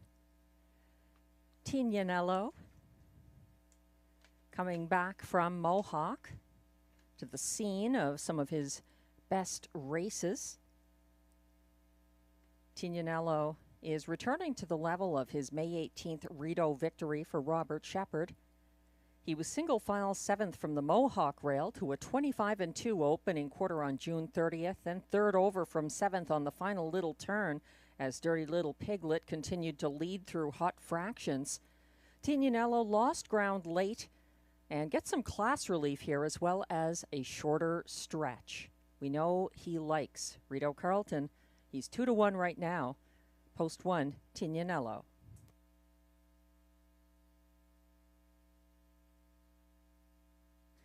Two to one on my top choice here. Number 2, Betts Beach, who looks like Pascal Berrube's choice over Tignanello. Betts Beach came home in the Cards' fastest closing quarter of 27-2 last Sunday at a similar classification, taking a new 152-2 lifetime mark. Betts Beach wired at 1-9 here last July 21st. He was single file 4th to the half, following the pace setter Day Delight, and then had a 3-wide move in the stretch for a going away win in his latest. That's Betts Beach, 2-1 right now from post 2. Tignanello is the 8-5 favorite now. He's one I wouldn't leave out in this opening leg of the middle pick 4. Another to consider here from post 5 is beaten 1-9 favorite in his most recent start. Number 5, Day Delight. He has been claimed back into the Vic Putty Barn on Sunday. He's had a lot of success this year for Vic Putty and is Marie-Claude Auger's choice over Perpetual Rock in race 4. Day Delight had a front-end trip in his latest start and refused to sit the pocket. He reclaimed the lead from Duck Dynasty past the quarter, then got collared in the stretch by Duck Dynasty and the 14-1 long shot winner who happens to be in this field. It's the 2, Betts Beach. 3-1, generous odds on the 5, Day Delight.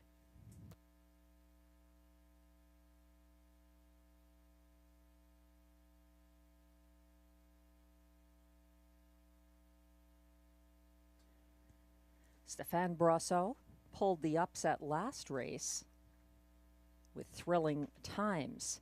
He trains and drives the 3 Self-Made in upcoming race 4. Currently the long shot on the tote board at 11-1, but he might be a horse to throw into your ticket as well. We'll talk about Self-Made after the post parade as these pacers are now coming on track.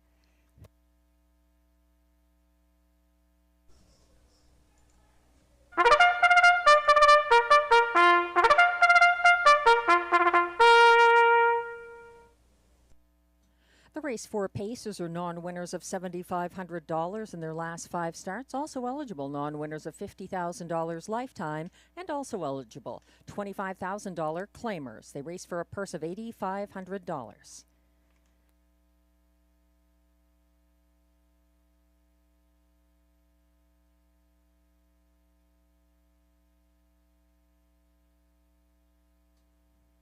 Leading the post parade, the current 9-5 favorite from the rail, Tignanello, owned by Sylvain Côté of Joliette, Quebec, who shares ownership with trainer Michel Lagacé of Terrebonne, Quebec. Robert Shepard drives.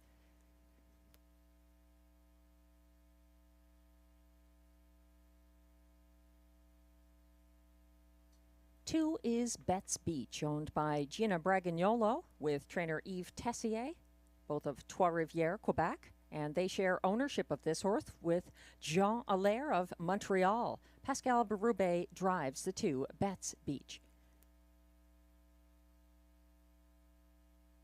3 is Self-Made, owned by Robert Bergeron with Chantal Trepanier of Laval, Quebec, trained and driven by Stéphane Brosseau.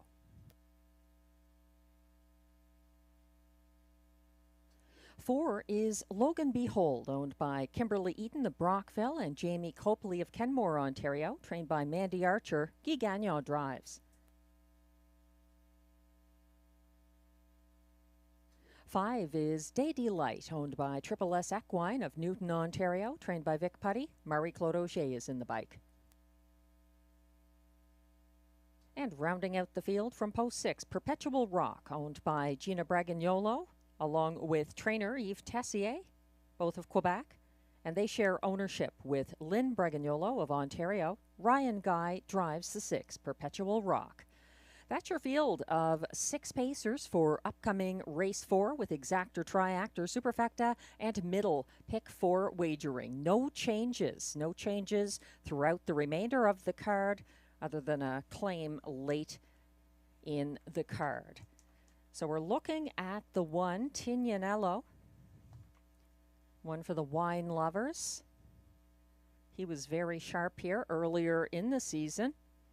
And as previously mentioned, he's back at the level of his May 18th Rideau Carleton victory, which was also for Robert Shepard, who's in the bike tonight. He's returning from Mohawk, getting some class relief, and he seems to like the length of the Rideau Carleton stretch. The stretch is much longer at Mohawk, so that may help the chances of Tignanello, 6-5 favorite from the rail in race 4.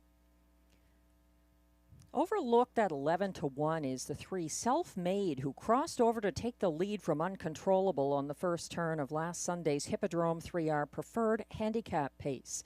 Self-Made subsequently wired for Stéphane Brosseau, holding off closers. He did need the wire, but Self-Made's only previous starts at Rideau Carleton were June 1st and June 29th at the preferred handicap level. So he's got some class relief from his previous appearances at Rideau Carleton, and he's 11-1. Number 3, Self-Made.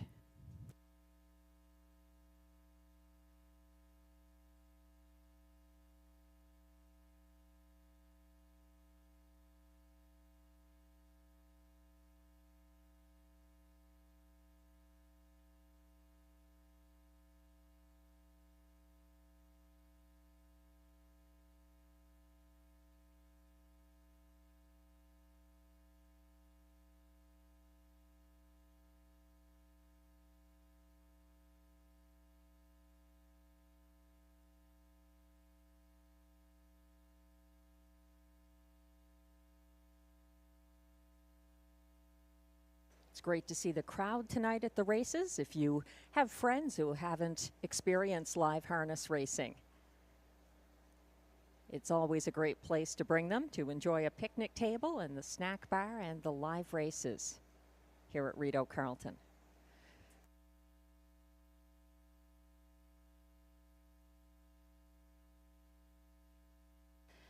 Tignanello left quite an impression in his early season appearances here.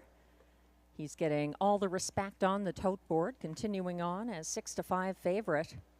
6 wins from 19 starts and a lifetime mark of 152-1 taken at this track. It's easy to see why. Tignanello.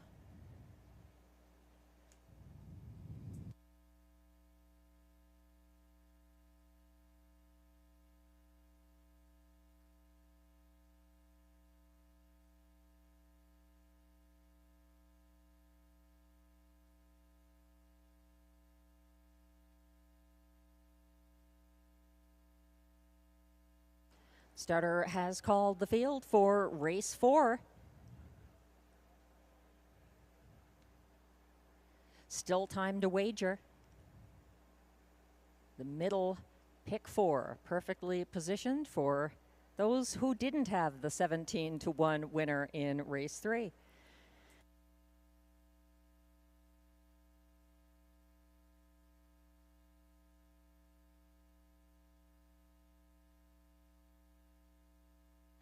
The Pacers are lining up in front of the grandstand. 1 is Tignanello, Robert Shepard, continuing on as 6-5 favorite. 2 is Betts Beach, Pascal Berube. 3, Self-Made, Stéphane Brosseau, hoping to go back-to-back 4, Logan Behold, Guy Gagnon. 5, Day Delight, Marie-Claude Auger. And on the outside, 6, Perpetual Rock for Ryan Guy. They're gradually lining up as the starting gate moves into the turn.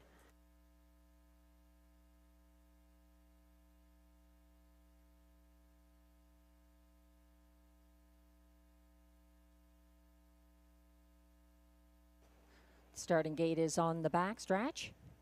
Tignanello a little behind the others, as is Perpetual Rock as they near the start.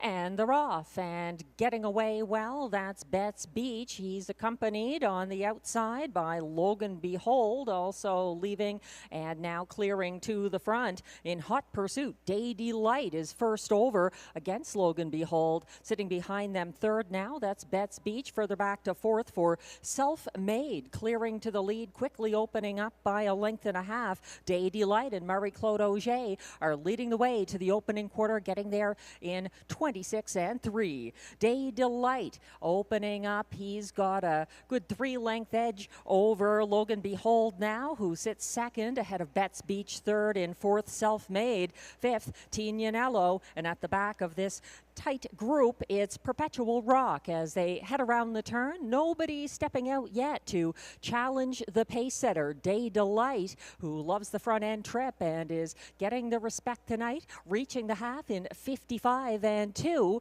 He's stalked by next closest Logan Behold, tightening up. He's just a length and a half now behind the leader, and moving in third, that's Betts Beach, trying to park out Self-Made, who is first over from fourth and now thinking better of it, dropping back to the cones in fourth. To that one's outside, first over from fifth, Perpetual Rock, and trailing at this point, Tignanello. They went by 3/4 in 1:23 and 1, and widening his lead, 4-length advantage at the top of the stretch for Day Delight. Coming after him, though, trying to chase him, it's Betts Beach, who is drawing alongside. Betts Beach matching strides with Day Delight. Betts Beach is going to have to fight harder because Day Delight wants it more and gets it by a half length.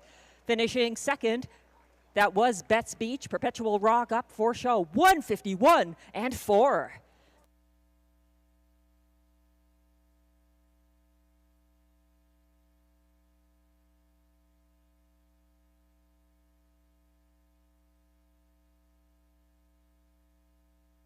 What a stretch duel that was. Betts Beach and Pascal Berube giving it their best shot on the outside, and Day Delight fighting a little harder on the inside for Marie-Claude Auger, getting back to winning again after that claim. Day Delight, a delightful 151 and 4 in race 4.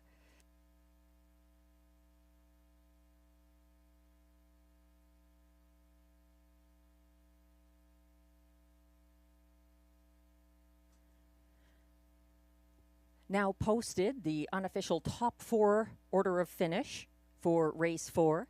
At odds of 3-1, number 5, Day Delight getting the win for Marie-Claude Auger. Over 2, Betts Beach. Second, 6, Perpetual Rock came on for show. 4, Logan Behold was sent off as 3-2 favorite and finished 4th. 5-2, 6-4, the unofficial top 4 in race 4. Please hold all tickets.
Feel free to give that horse a hand. That's a big mile. 151 and 4. Welcome back, Day Delight. Wow.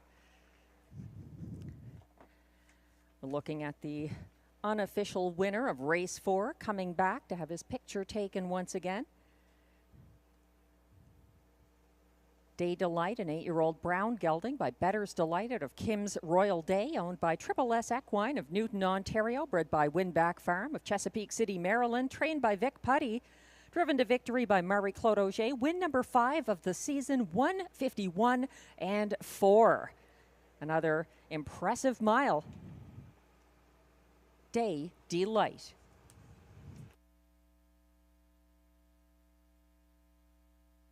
Marie-Claude Auger's second driving win of the night as well. She was driving the 4 Livin' the Beach Life for Vic Putty, the winner of race 2.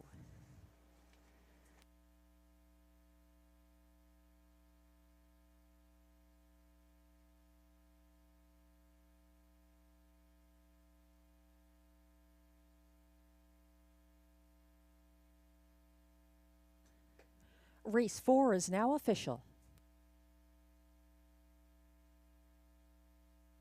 Prices are posted for race 4. Number 5, Day Delight, pays $8.60 to win. The $2 5-2 exactor, $31.40, $91.80 for the $1 5-2-6 triactor, and the $1 superfecta 5-2-6-4 winning ticket pays $196.40.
The race 4 rundown is now displayed. 1, Tignanello finished 6th.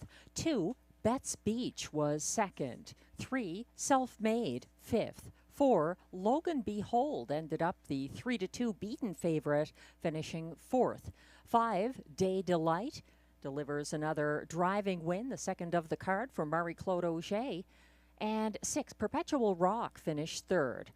From the top down, your program should read 6-2-5-4-1-3. The fractions for race 4, 26 and 3, 55 and 2, 123 and 1, 151 and 4. Another sharp mile for Day Delight.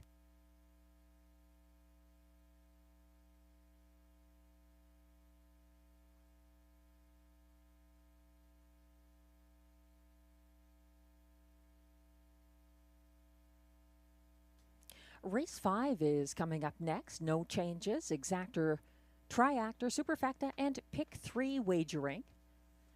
Glenn and I disagree on this one. I've got the 6 Woodmere Gaelic on top of my ticket.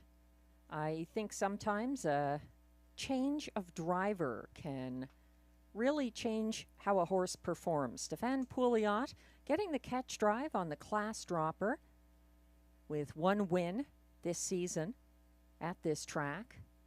Back on June 8th for Guy Gagnon from off the pace. Glenn is using the 4 on top of his ticket, currently 5-2. Giggity, giggity, giggity from Mandy Archer and Robert Shepard. Take note, race 6, we've got the pick 5 double carryover. That's coming up in race 6. We have 1 pick 5 tonight. The double carryover wasn't hit last Sunday. We had 2 pick 5s on the 11 race card. So the amount carrying forward here tonight, $4,134.52. If you haven't mapped out your pick 5 ticket, you might want to start doing that ahead of race 6. In the meantime, here in race 5, this is a good field of 6, and it is somewhat competitive. Glenn's top choice, the 4, Giggity, Giggity, Giggity, a 152 winner. A lifetime mark last Sunday over the good track for driver Robert Shepard. Back in the bike on the 4 here, Giggity, Giggity, Giggity. The betting favorite is the 3, Captain of Rock and Roll for Jacob Copley and driver Guy Gagnon. I believe Captain of Rock and Roll is the horse who was the first winner for young trainer Jacob Copley earlier this season at Rideau Carleton. He's got 6 wins this year, including a 151-3 win. And that wasn't that long ago. That was June 18th here at Rideau at a slightly lower classification, but it was for the returning Guy Gagnon. So 6-5 respect for the 3, Captain of Rock and Roll.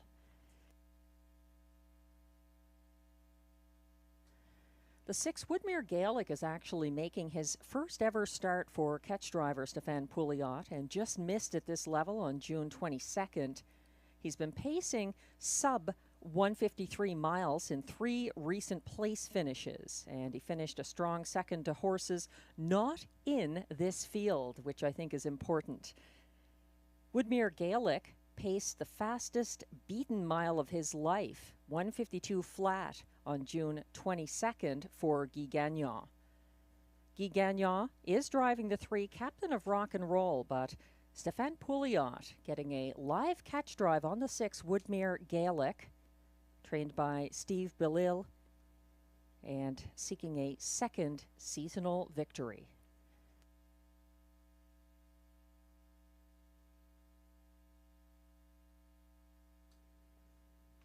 The horses are coming towards the track for the race 5 post parade.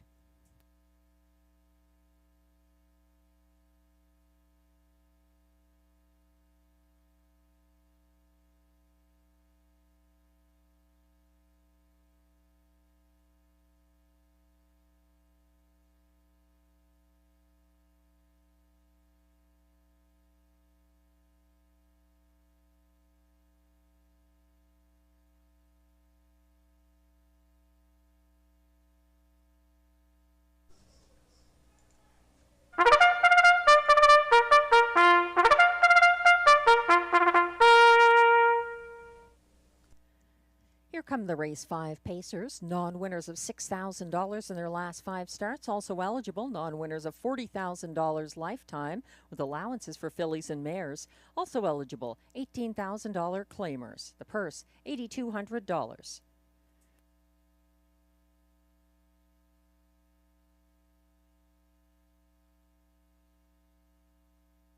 One is Dr. Joe, owned by Limco Incorporated of Châteauguay, Quebec, trained by Vic Putty. Marie-Claude Auger seeking her 3rd driving win of the night.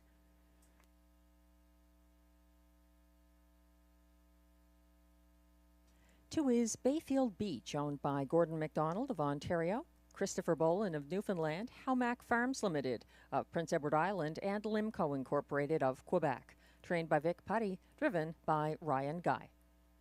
3 is Captain of Rock and Roll, owned by trainer Jacob Copley with Mandy Archer, both of Kenmore, Ontario. Guy Gagnon drives. He's the 7-5 favorite.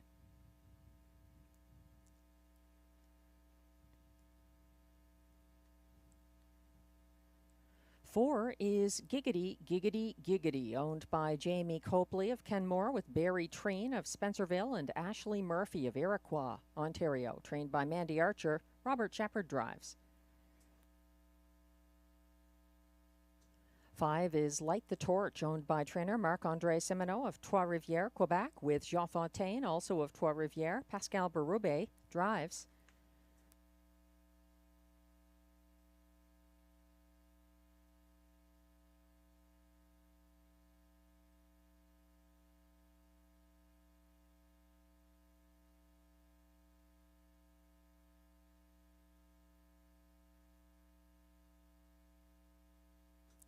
And 6 is Woodmere Gaelic, owned by Antonio DeMario and Antonio Belfiore of Sudbury, with Melanie Leach of Kemptville, Ontario. Trained by Steve Bellil, Stéphane Pouliot, catch drives. That's your field of 6 pacers for upcoming Race 5. Exactor, Triactor, Superfecta, and Pick 3 wagering. Getting a closer look at Captain of Rock and Roll, coming back after a good performance on Sunday over the good track. Second to Giggity, Giggity, Giggity. He ran at a racetrack. He was getting close at the wire and finished 3/4 of a length behind Giggity, Giggity, Giggity. So Captain of Rock and Roll, revenge-minded for Guy Gagnon in upcoming Race 5.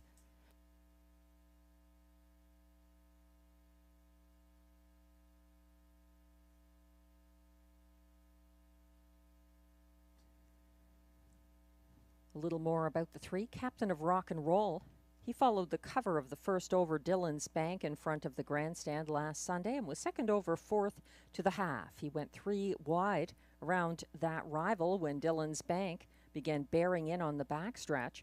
Captain of Rock and Roll pressed the pace on the final turn and ran out of racetrack in a stretch duel against Giggity, Giggity, Giggity. 6-5 favorite, number 3, Captain of Rock and Roll. 10-1 on number 2, Bayfield Beach, who gets post and class relief and is reunited with Ryan Guy, who was in the sulky for his June 29th win at a lower classification. The 4, Giggity, Giggity, Giggity, wired for Robert Shepard from the same post at a lower level on Sunday after a brief battle off the gate against the Rail Horse Sports Activator. Giggity, Giggity, Giggity was under pressure from the first over Dillon's Bank in front of the grandstand, and he held off Captain of Rock and Roll at the wire, pacing the field's fastest last quarter, 28-2. He did need the wire. That's Giggity, Giggity, Giggity, narrowly holding off Captain of Rock and Roll in their latest matchup.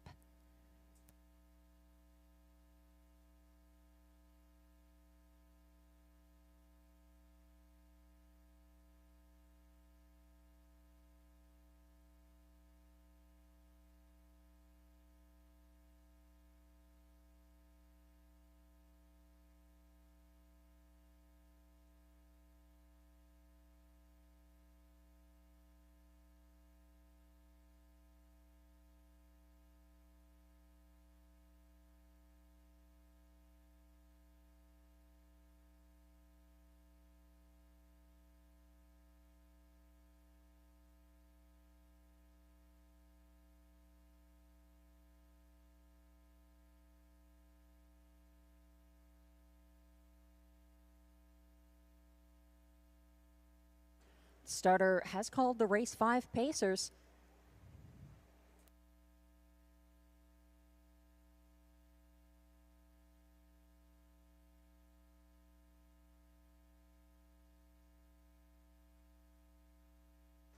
Still time to wager as the horses line up behind the gate for race 5. 1 is Dr. Joe, Marie-Claude Auger. 2, Bayfield Beach, Ryan Guy. 3, Captain of Rock and Roll for Guy Gagnon, the current 7-5 favorite. 4 is Giggity, Giggity, Giggity, Robert Shepard. 5, Light the Torch, Pascal Berube. And on the outside, 6, Woodmere Gaelic, Stéphane Pouliot.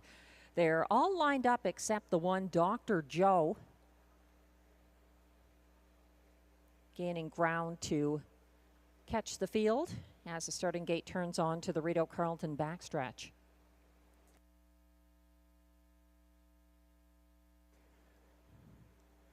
They're ready for the start. They're off and pacing, a staggered start for Dr. Joe and Woodmere Gaelic. Sitting out the early battle, that's Bayfield Beach fighting hard to give the parking ticket to Captain of Rock and Roll, who continues on to grab the early lead. He still hasn't found a place along the pylons yet. He's getting stretched out quite a bit by Bayfield Beach, giving that parking ticket to the opening quarter. Following them and watching and waiting from third, Giggity, Giggity, Giggity, 27-3 opening panel, and up front now leading the way, Bayfield Beach and Ryan Guy sitting second, Captain of Rock and Roll in the pocket. Third, Giggity, Giggity, Giggity. Fourth is Light the Torch, trying to flush out Giggity, Giggity, Giggity. Following that one, Dr. Joe looks to come third over from second last, and trailing at this point along the inside, Woodmere Gaelic. They reached the halfway station in 56-2, and up front, Bayfield Beach is confronted by Giggity, Giggity, Giggity, first over and a half length in front. Following that cover into third, second over, Light the Torch, getting the shuffle back to fourth on the inside. Captain of Rock and Roll boxed in, and now out and moving into fourth. That's Dr. Joe looming large from second over, trailing at this point Woodmere Gaelic. They went to 3/4 in 1:24 flat, and the battle up front is far from over. Giggity, Giggity, Giggity is fighting on. The stretch looms ahead. Here comes Light the Torch on the outside. Bayfield Beach on the inside, still wider. Dr. Joe is gaining ground, as is Captain of Rock and Roll. Light the Torch steps up for the drummer, getting the win over Dr. Joe and Giggity, Giggity, Giggity, 1:52-4.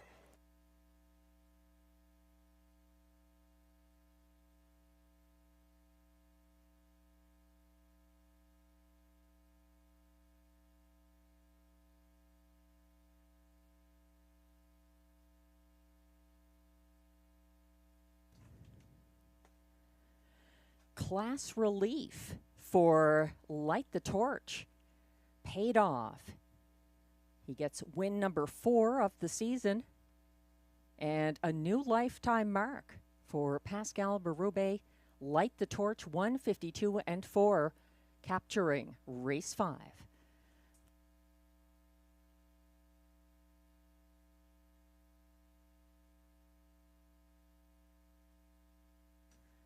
The unofficial top 4 order of finish is now posted, closing at odds of 9-5. Number 5, Light the Torch, the race winner for Pascal Berube over 4. Giggity, Giggity, Giggity, holding on for place.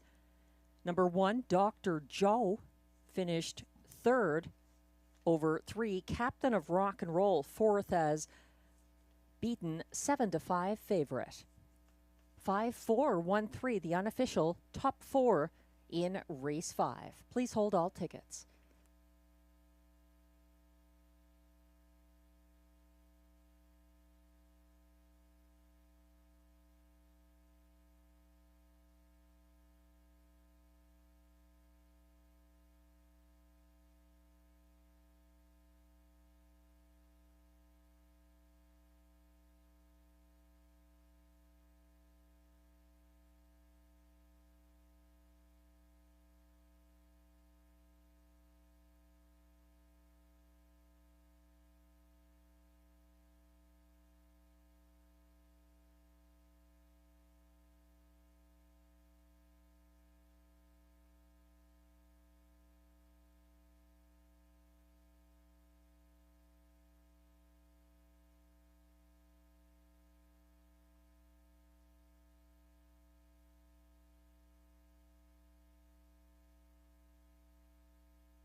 Now walking back to the Rideau Carleton Winners Circle.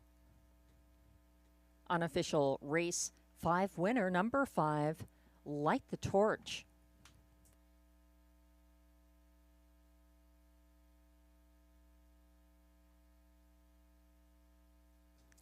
Light the Torch is a 5-year-old brown gelding by Always Be Mickey out of Surfer Chick. Owned and trained by Marc-André Simoneau of Trois-Rivières, Quebec, who shares ownership with Jean Fontaine, also of Trois-Rivières. Bred by Alan Troyer of LaGrange, Indiana. Driven to victory by Pascal Berube. In a new lifetime best, 152 and 4. Light the Torch. Congratulations. High five to the drummer. The winning drive on Light the Torch, official winner of Race 5.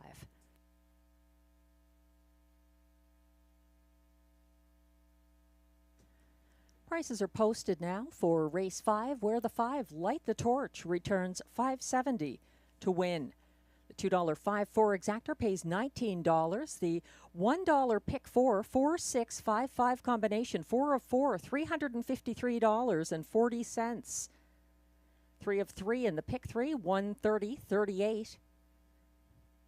The triactor here $42.95 for $1, $91.65. The $1 superfecta 5413 combination.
The Race 5 rundown is now displayed. 1, Dr. Joe closed for show. 2, Bayfield Beach was 5th. 3, Captain of Rock and Roll finished 4th as beaten 7-5 favorite. 4, Giggity Giggity Giggity was 2nd. 5, Light the Torch took a new lifetime mark for driver Pascal Berube. And 6, Woodmere Gaelic was 6th. From the top down, your program should read 3, 5, 4, 2, 1, 6. The fractions were 27 and 3, 56 and 2, 124 flat, 152 and 4. Light the Torch.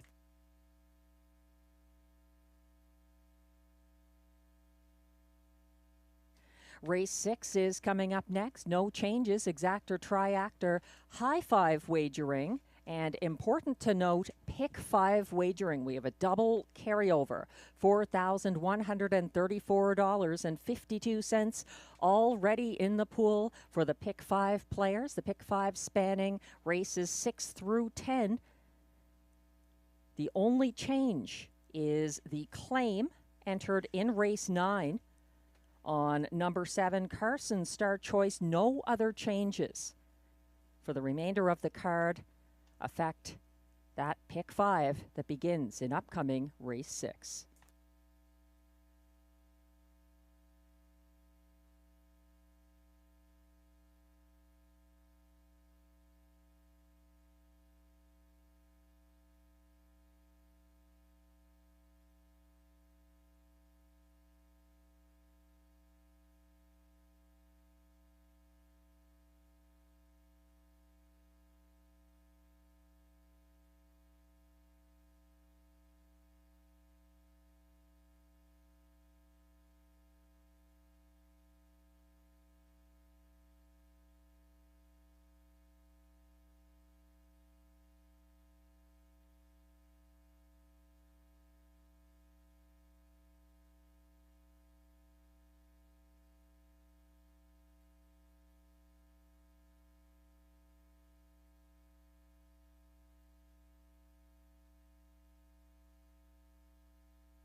Here comes the race 6 post parade. These pacers are $10,500 claimers, also eligible non-winners of $600 per start in their last 10. They race for a purse of $7,000.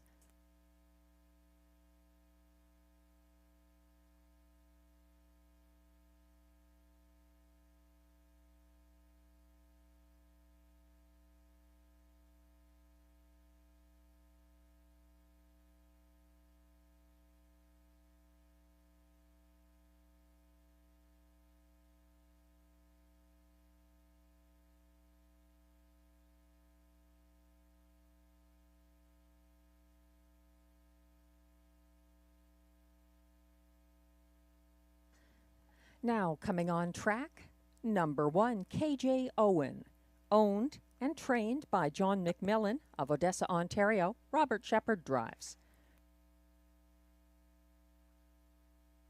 2 is Dr. Mickey, owned and trained by Paul Laframboise of Lange-Gardienne, Quebec. Pascal Berube hopes to go back-to-back. 3 is Mock Art in Motion, owned by Christian Trudeau of Gatineau, Quebec, trained by Stéphane Meyer. Mike Healy drives.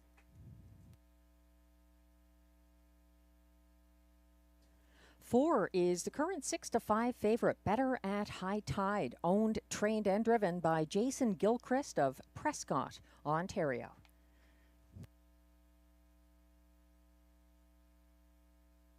5 is Kinder Dirty Diana, owned by Jean-Guy and Nicole Pepin of L'Avenir, Quebec, trained by Jean-Guy Pepin, and William Waugh drives.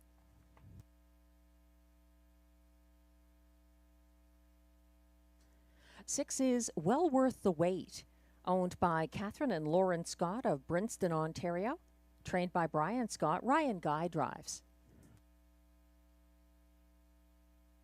7 is Tough Cooper, owned by Antonio DeMario with Antonio Belfiore and Melanie Leach, all of Ontario.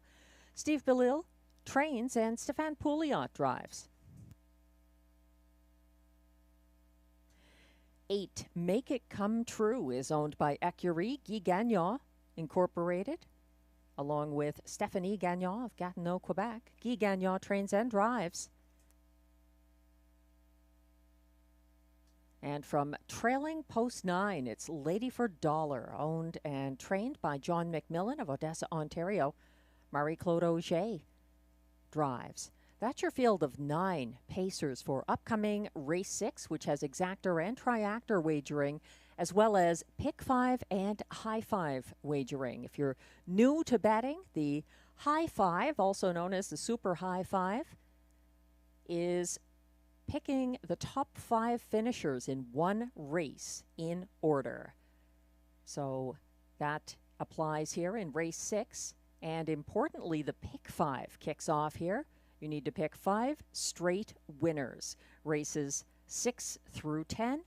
You can try multiple horses per race. It adds to the cost of your ticket, so keep that in mind. We're looking at the current favorite in upcoming Race 6. That's the 4, Better at High Tide. Better at High Tide went gate to wire at this level on Sunday and was claimed by his current trainer-driver, Jason Gilchrist. Better at High Tide paced a seasonal best, 153-1 victory for his previous connections last Sunday. He's 3-2 right now on the tote board. Number 4, Better at High Tide. The Pick 5 that begins here has a double carryover. We had 2 Pick 5s offered last Sunday. There were some long shots in both sequences, so we ended up with $4,134.52 rolling over into the Pick 5 offered this Sunday night. Here at Rideau Carleton, we just have the 1 Pick 5. We did not offer it Wednesday, so that's a little extra money to play for already in the Pick 5 pool. Glenn Pearson and I, surprisingly, on the same page here in Race 6. We both like the 9 Lady for Dollar on top. This one looks like Marie-Claude Auger's choice over Dr. Mickey and well worth the wait. All 5 of Lady for Dollar's 2025 victories were for Marie-Claude Auger and trainer-owner John McMillan. This pacer had a seasonal best victory in his only other start from the Rideau Carleton second tier, and that was on April 13th, that is. Lady for Dollar equaled that 154 flat clocking on a June 25th class drop. He's 8-1 right now from Trailing Post 9, Lady for Dollar.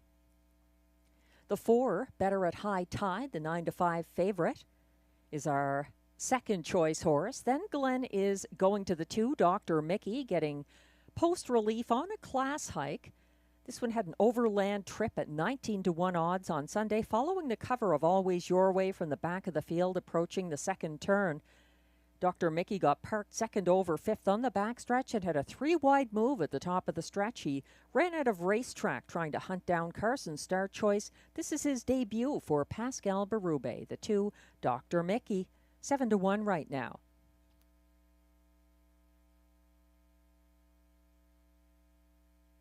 However you see it, it's time to play it. They're going to be lining up for Race 6.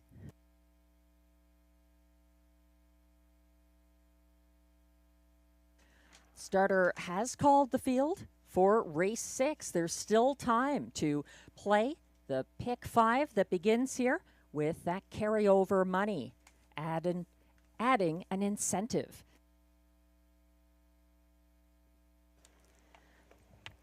Pacers are lining up in front of the grandstand for Race 6. 1 is KJ Owen, Robert Shepard. 2, Dr. Mickey, Pascal Berube. 3, Mock Art in Motion, Mike Healy. 4, Better at High Tide, Jason Gilchrist. 5, Kinder Dirty Diana, William Waugh. 6, Well Worth the Wait, Ryan Guy. 7, Tough Cooper, Stefan Pouliot. On the outside, 8, Make It Come True, Guy Gagnon. And the trailer is 9, Lady for Dollar for Marie-Claude Auger. The field is on the backstretch headed towards the start of race 6. And the pick 5, they're off and pacing and leaving from the inside. KJ Owen striding out, accompanied by Better at High Tide and Well Worth the Wait on the outside. Also trying to cross over from furthest out, Make It Come True, and Guy Gagnon leading the way into the turn. And now sitting second, that is Well Worth the Wait. Following from third, KJ Owen, and fourth along the inside, Better at High Tide, as they head to the opening quarter of 27 and 3. Up front, leading the way, that is Make It Come True, hoping to do that, keeping ahead of Well Worth the Wait in the pocket. Third, KJ Owen is stepping out now. Second over from fourth, Tough Cooper. Fifth on the inside, that's Better at High Tide. Sixth from second over, Dr. Mickey is towing Kinder Dirty Diana into it. And caught in, needing racing room, Lady for Dollar racing fourth from last, trailing at this point, Mockart in Motion.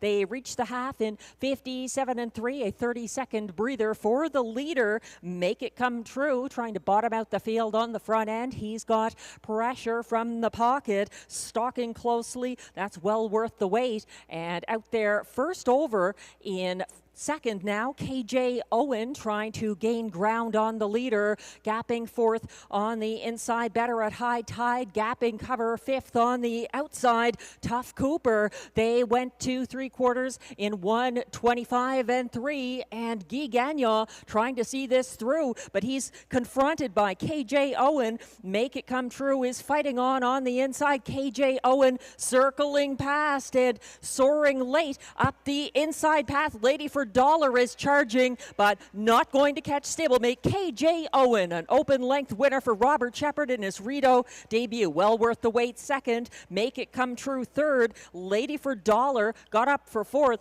1:54 and 1.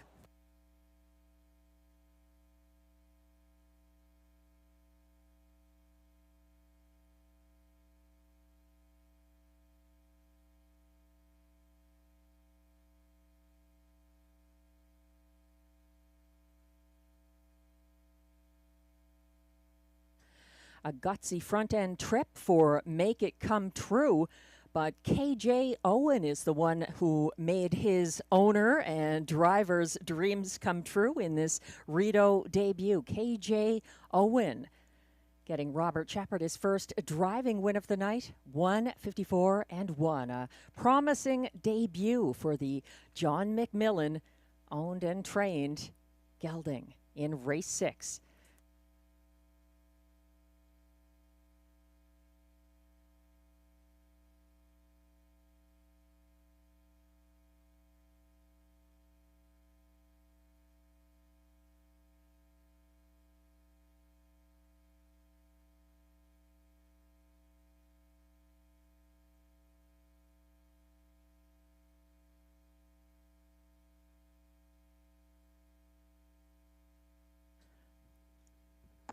The unofficial top 5 order of finish is now displayed for race 6.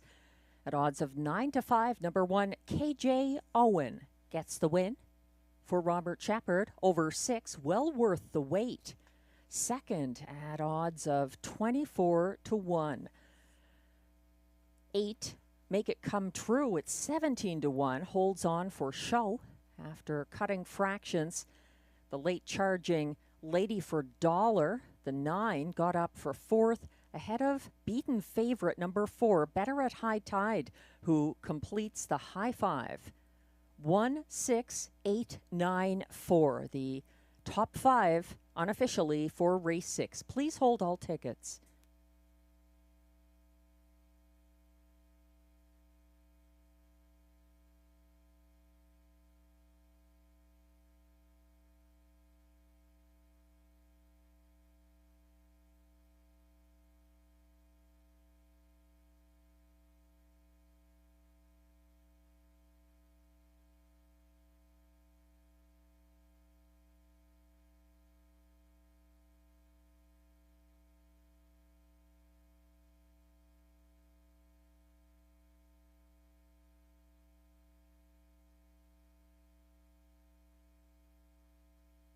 Now back in the Rideau Carleton Winner's Circle, on official race 6 winner number 1, KJ Owen, an 11-year-old brown gelding, by Roll with Joe out of Winsmith Jess. Owned and trained by John McMillan of Odessa, Ontario. KJ Owen was bred by Scott Woogan of Virginia and Brenda Messenger of New York, as well as Phil Shapiro of New Jersey, the breeders of this winner. Robert Shepard gets the driving win on KJ Owen. That's win number 5 of the season, 154-1, a new seasonal best in his Rideau debut. Congratulations. Race 6 is now official.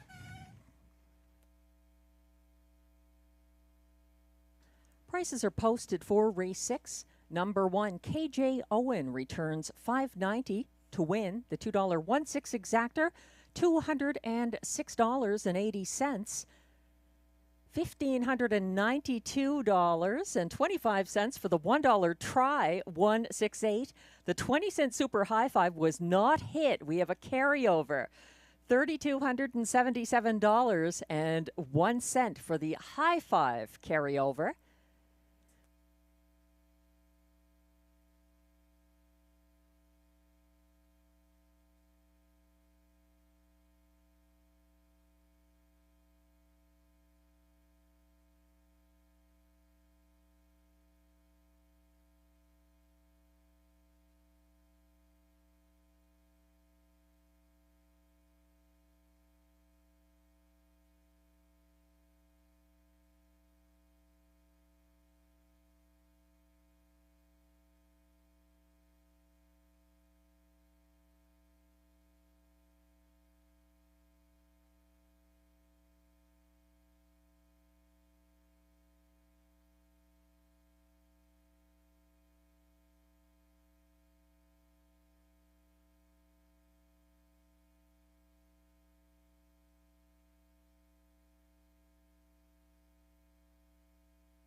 The race 6 rundown is now displayed. 1, KJ Owen, the race winner for Robert Shepard. 2, Dr. Mickey was 7th. 3, Mockart in Motion 6th. 4, Better at High Tide was 5th as beaten, 7-5 favorite. 5, Kinder Dirty Diana was 9th. 6, Well Worth the Wait was 2nd. 7, Tough Cooper finished 8th.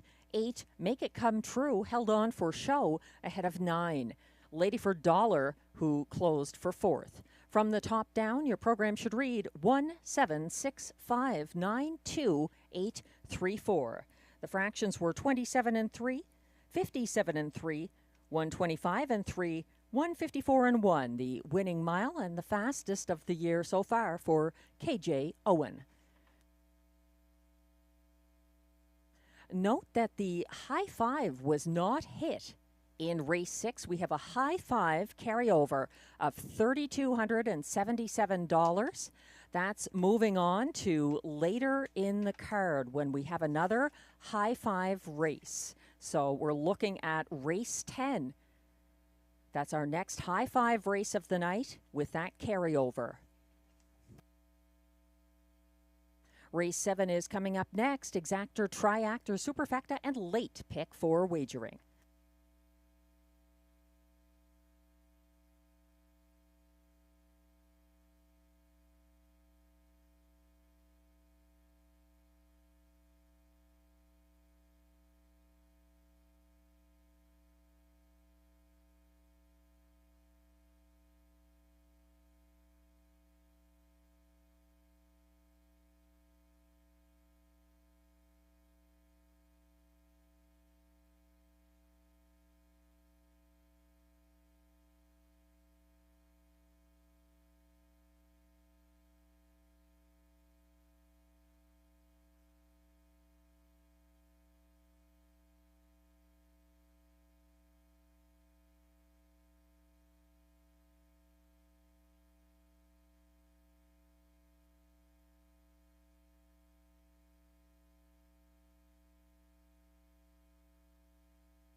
Post Parade is coming on track for race 7. These pacers are non-winners of $200 per start in their last 10 or a race in 2024-2025. Also eligible, $8,500 claimers for non-winners of $2,250 in their last 5 starts or a race this year. The purse is $5,200.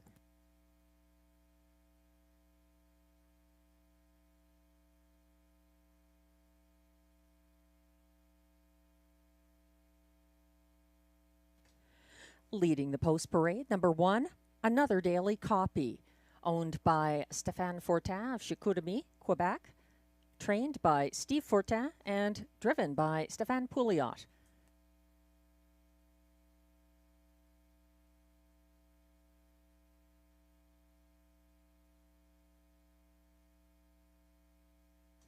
2 is Surratt Hanover, owned by trainer Denis Maisonneuve of Gatineau, Quebec. Marie-Claude Auger drives. 3 is Sports Jacket, owned by Stacy Vrovakis Lauzon of Rawdon, Quebec, trained by Michel Ouimet and driven by Pascal Berube. The current 6-5 favorite from Post 4 is Always Your Way, owned by Jamie and Sonia Johnson of Edwards, Ontario. Jamie Johnson trains, Robert Shepard drives. 5 is DA Players Delight, owned by Sean Vino. Michael Bates shares ownership. They're both of Ottawa. Ted McDonald is the trainer, and William Waz in the bike. 6 is Perfect Dalliance, owned and trained by Jennifer McBride of Almont, Ontario. Guy Gagnon drives. 7 is Hellas Rocket, owned by Alexis Zilka of Gloucester, Ontario.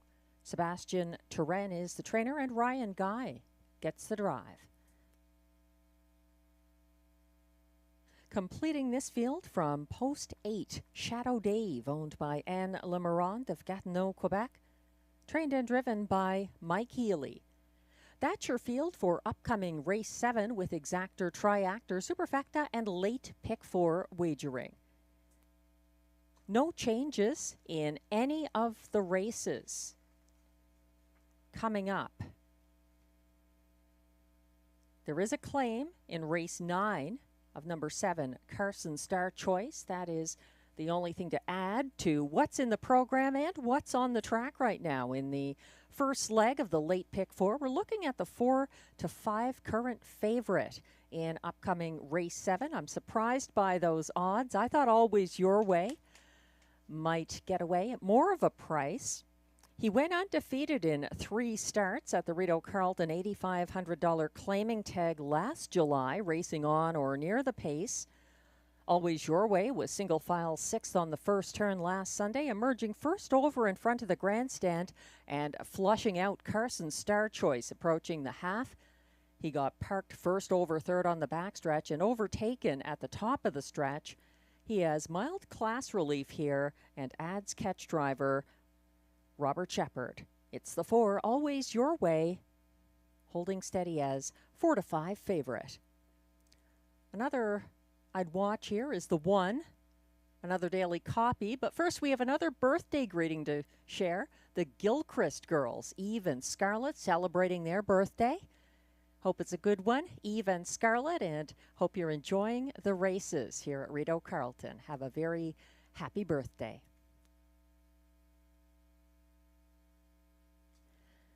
7 to 1 the odds on number 1. Another daily copy, a front-end loving horse, making his second ever Rideau start. He launched a first over attack on the first turn July 6th, got parked to the quarter by Midnight Mood. He pocketed up at that point and got boxed in on the backstretch.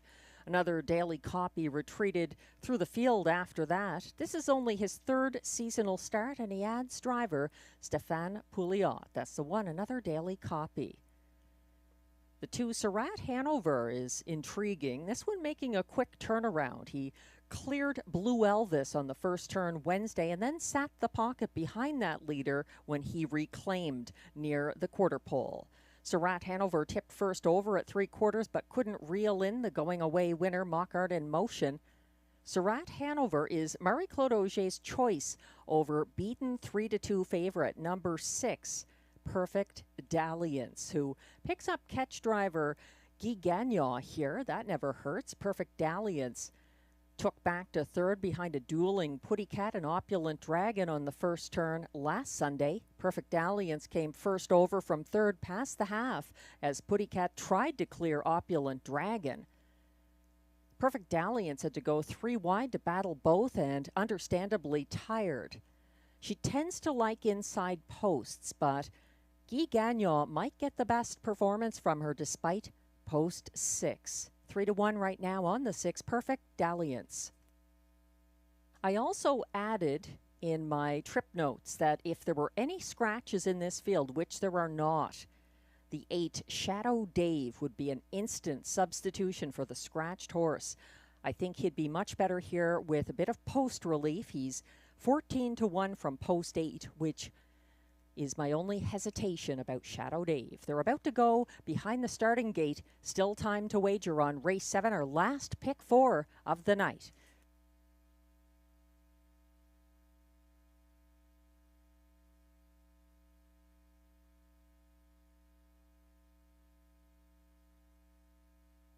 The starter has called the field for race 7.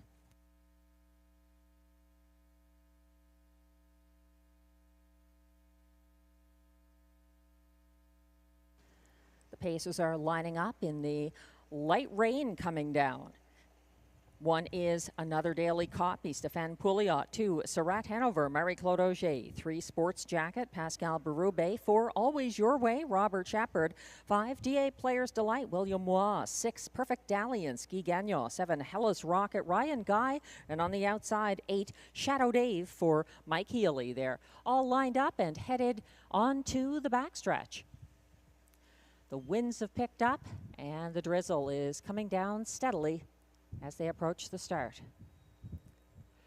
They're off and pacing, retreating. Sports Jacket left behind at the start. Shadow Dave taking back as a Battle Bruise up front. That's Another Daily Copy wanting the front end and fighting off Sarah Hanover, who's going to have to back down and settle second behind that leader momentarily. All over the helmet though, Sarah Hanover wants the lead, gapping by a couple of lengths behind them. In third, Perfect Dalliance en route to the opening quarter as the rain picks up. 25 seconds flat. Wow. A very brisk opening quarter. The pace being set by Another Daily Copy under pressure from Sarah Hanover. Then it's back to Perfect Dalliance. Tighter up in third from fourth, DA Players Delight. Fifth and first over now. Sports Jacket is advancing on the outside. They circle around to the half, still led by Another Daily Copy.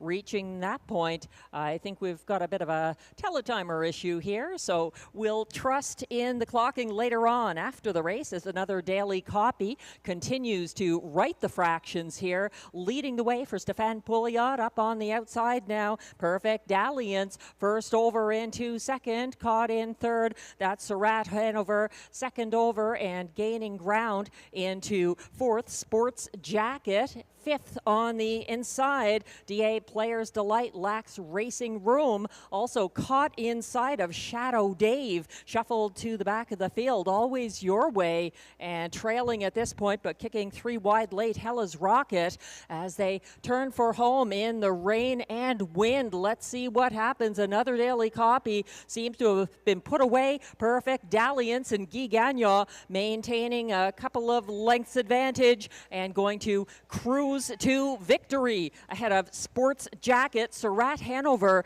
and Shadow Dave for fourth. 1:53 and 4.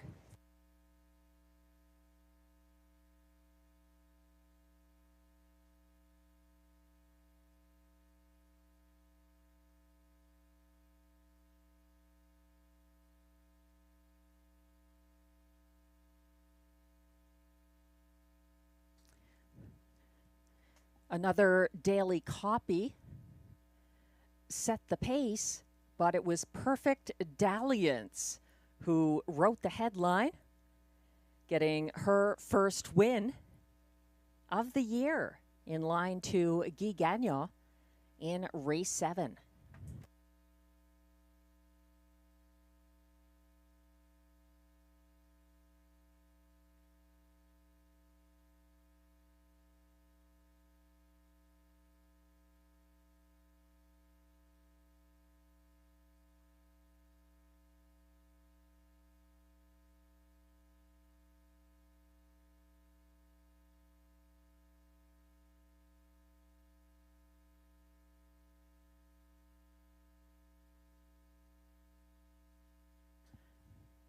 Unofficial results are now posted for race 7, won by number 6, Perfect Dalliance, and driver Guy Gagnon at odds of 5-1. Closing for place was 3, Sports Jacket. at odds of 18 to 1. 2, Tamara Hanover was the show finisher. Ahead of 8, Shadow Dave coming on for 4th at odds of 25 to 1. 6-3-2-8, the unofficial top 4 order of finish in race 7. Please hold all tickets.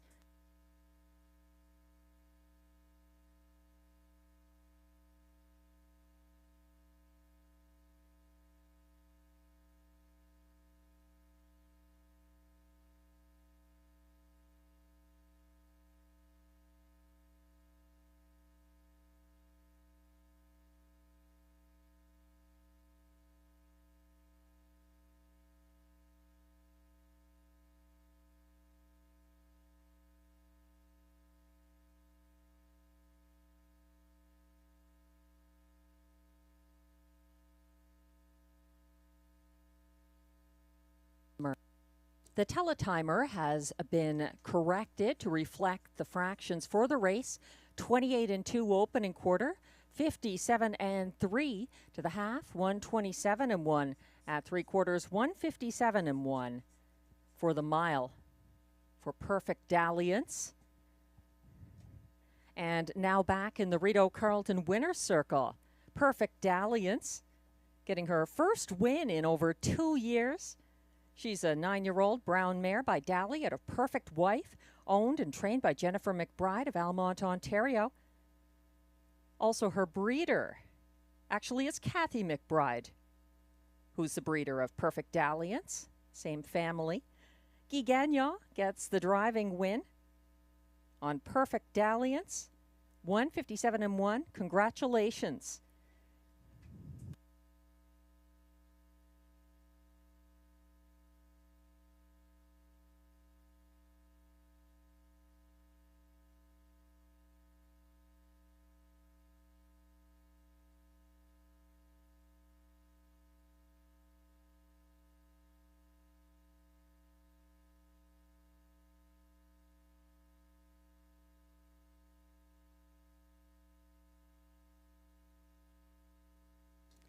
Race 7 results are now official.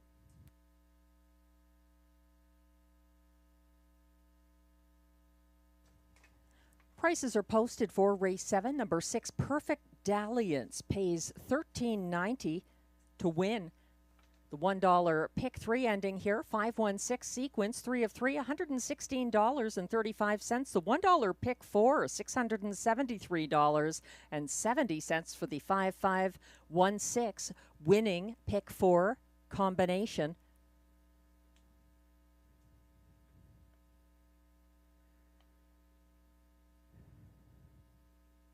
The exactor, $2 ticket, 6-3, $154.70, $324.85 for the $1 632 try, $1,643 if you had the $1 superfecta, 6328, the winning combination.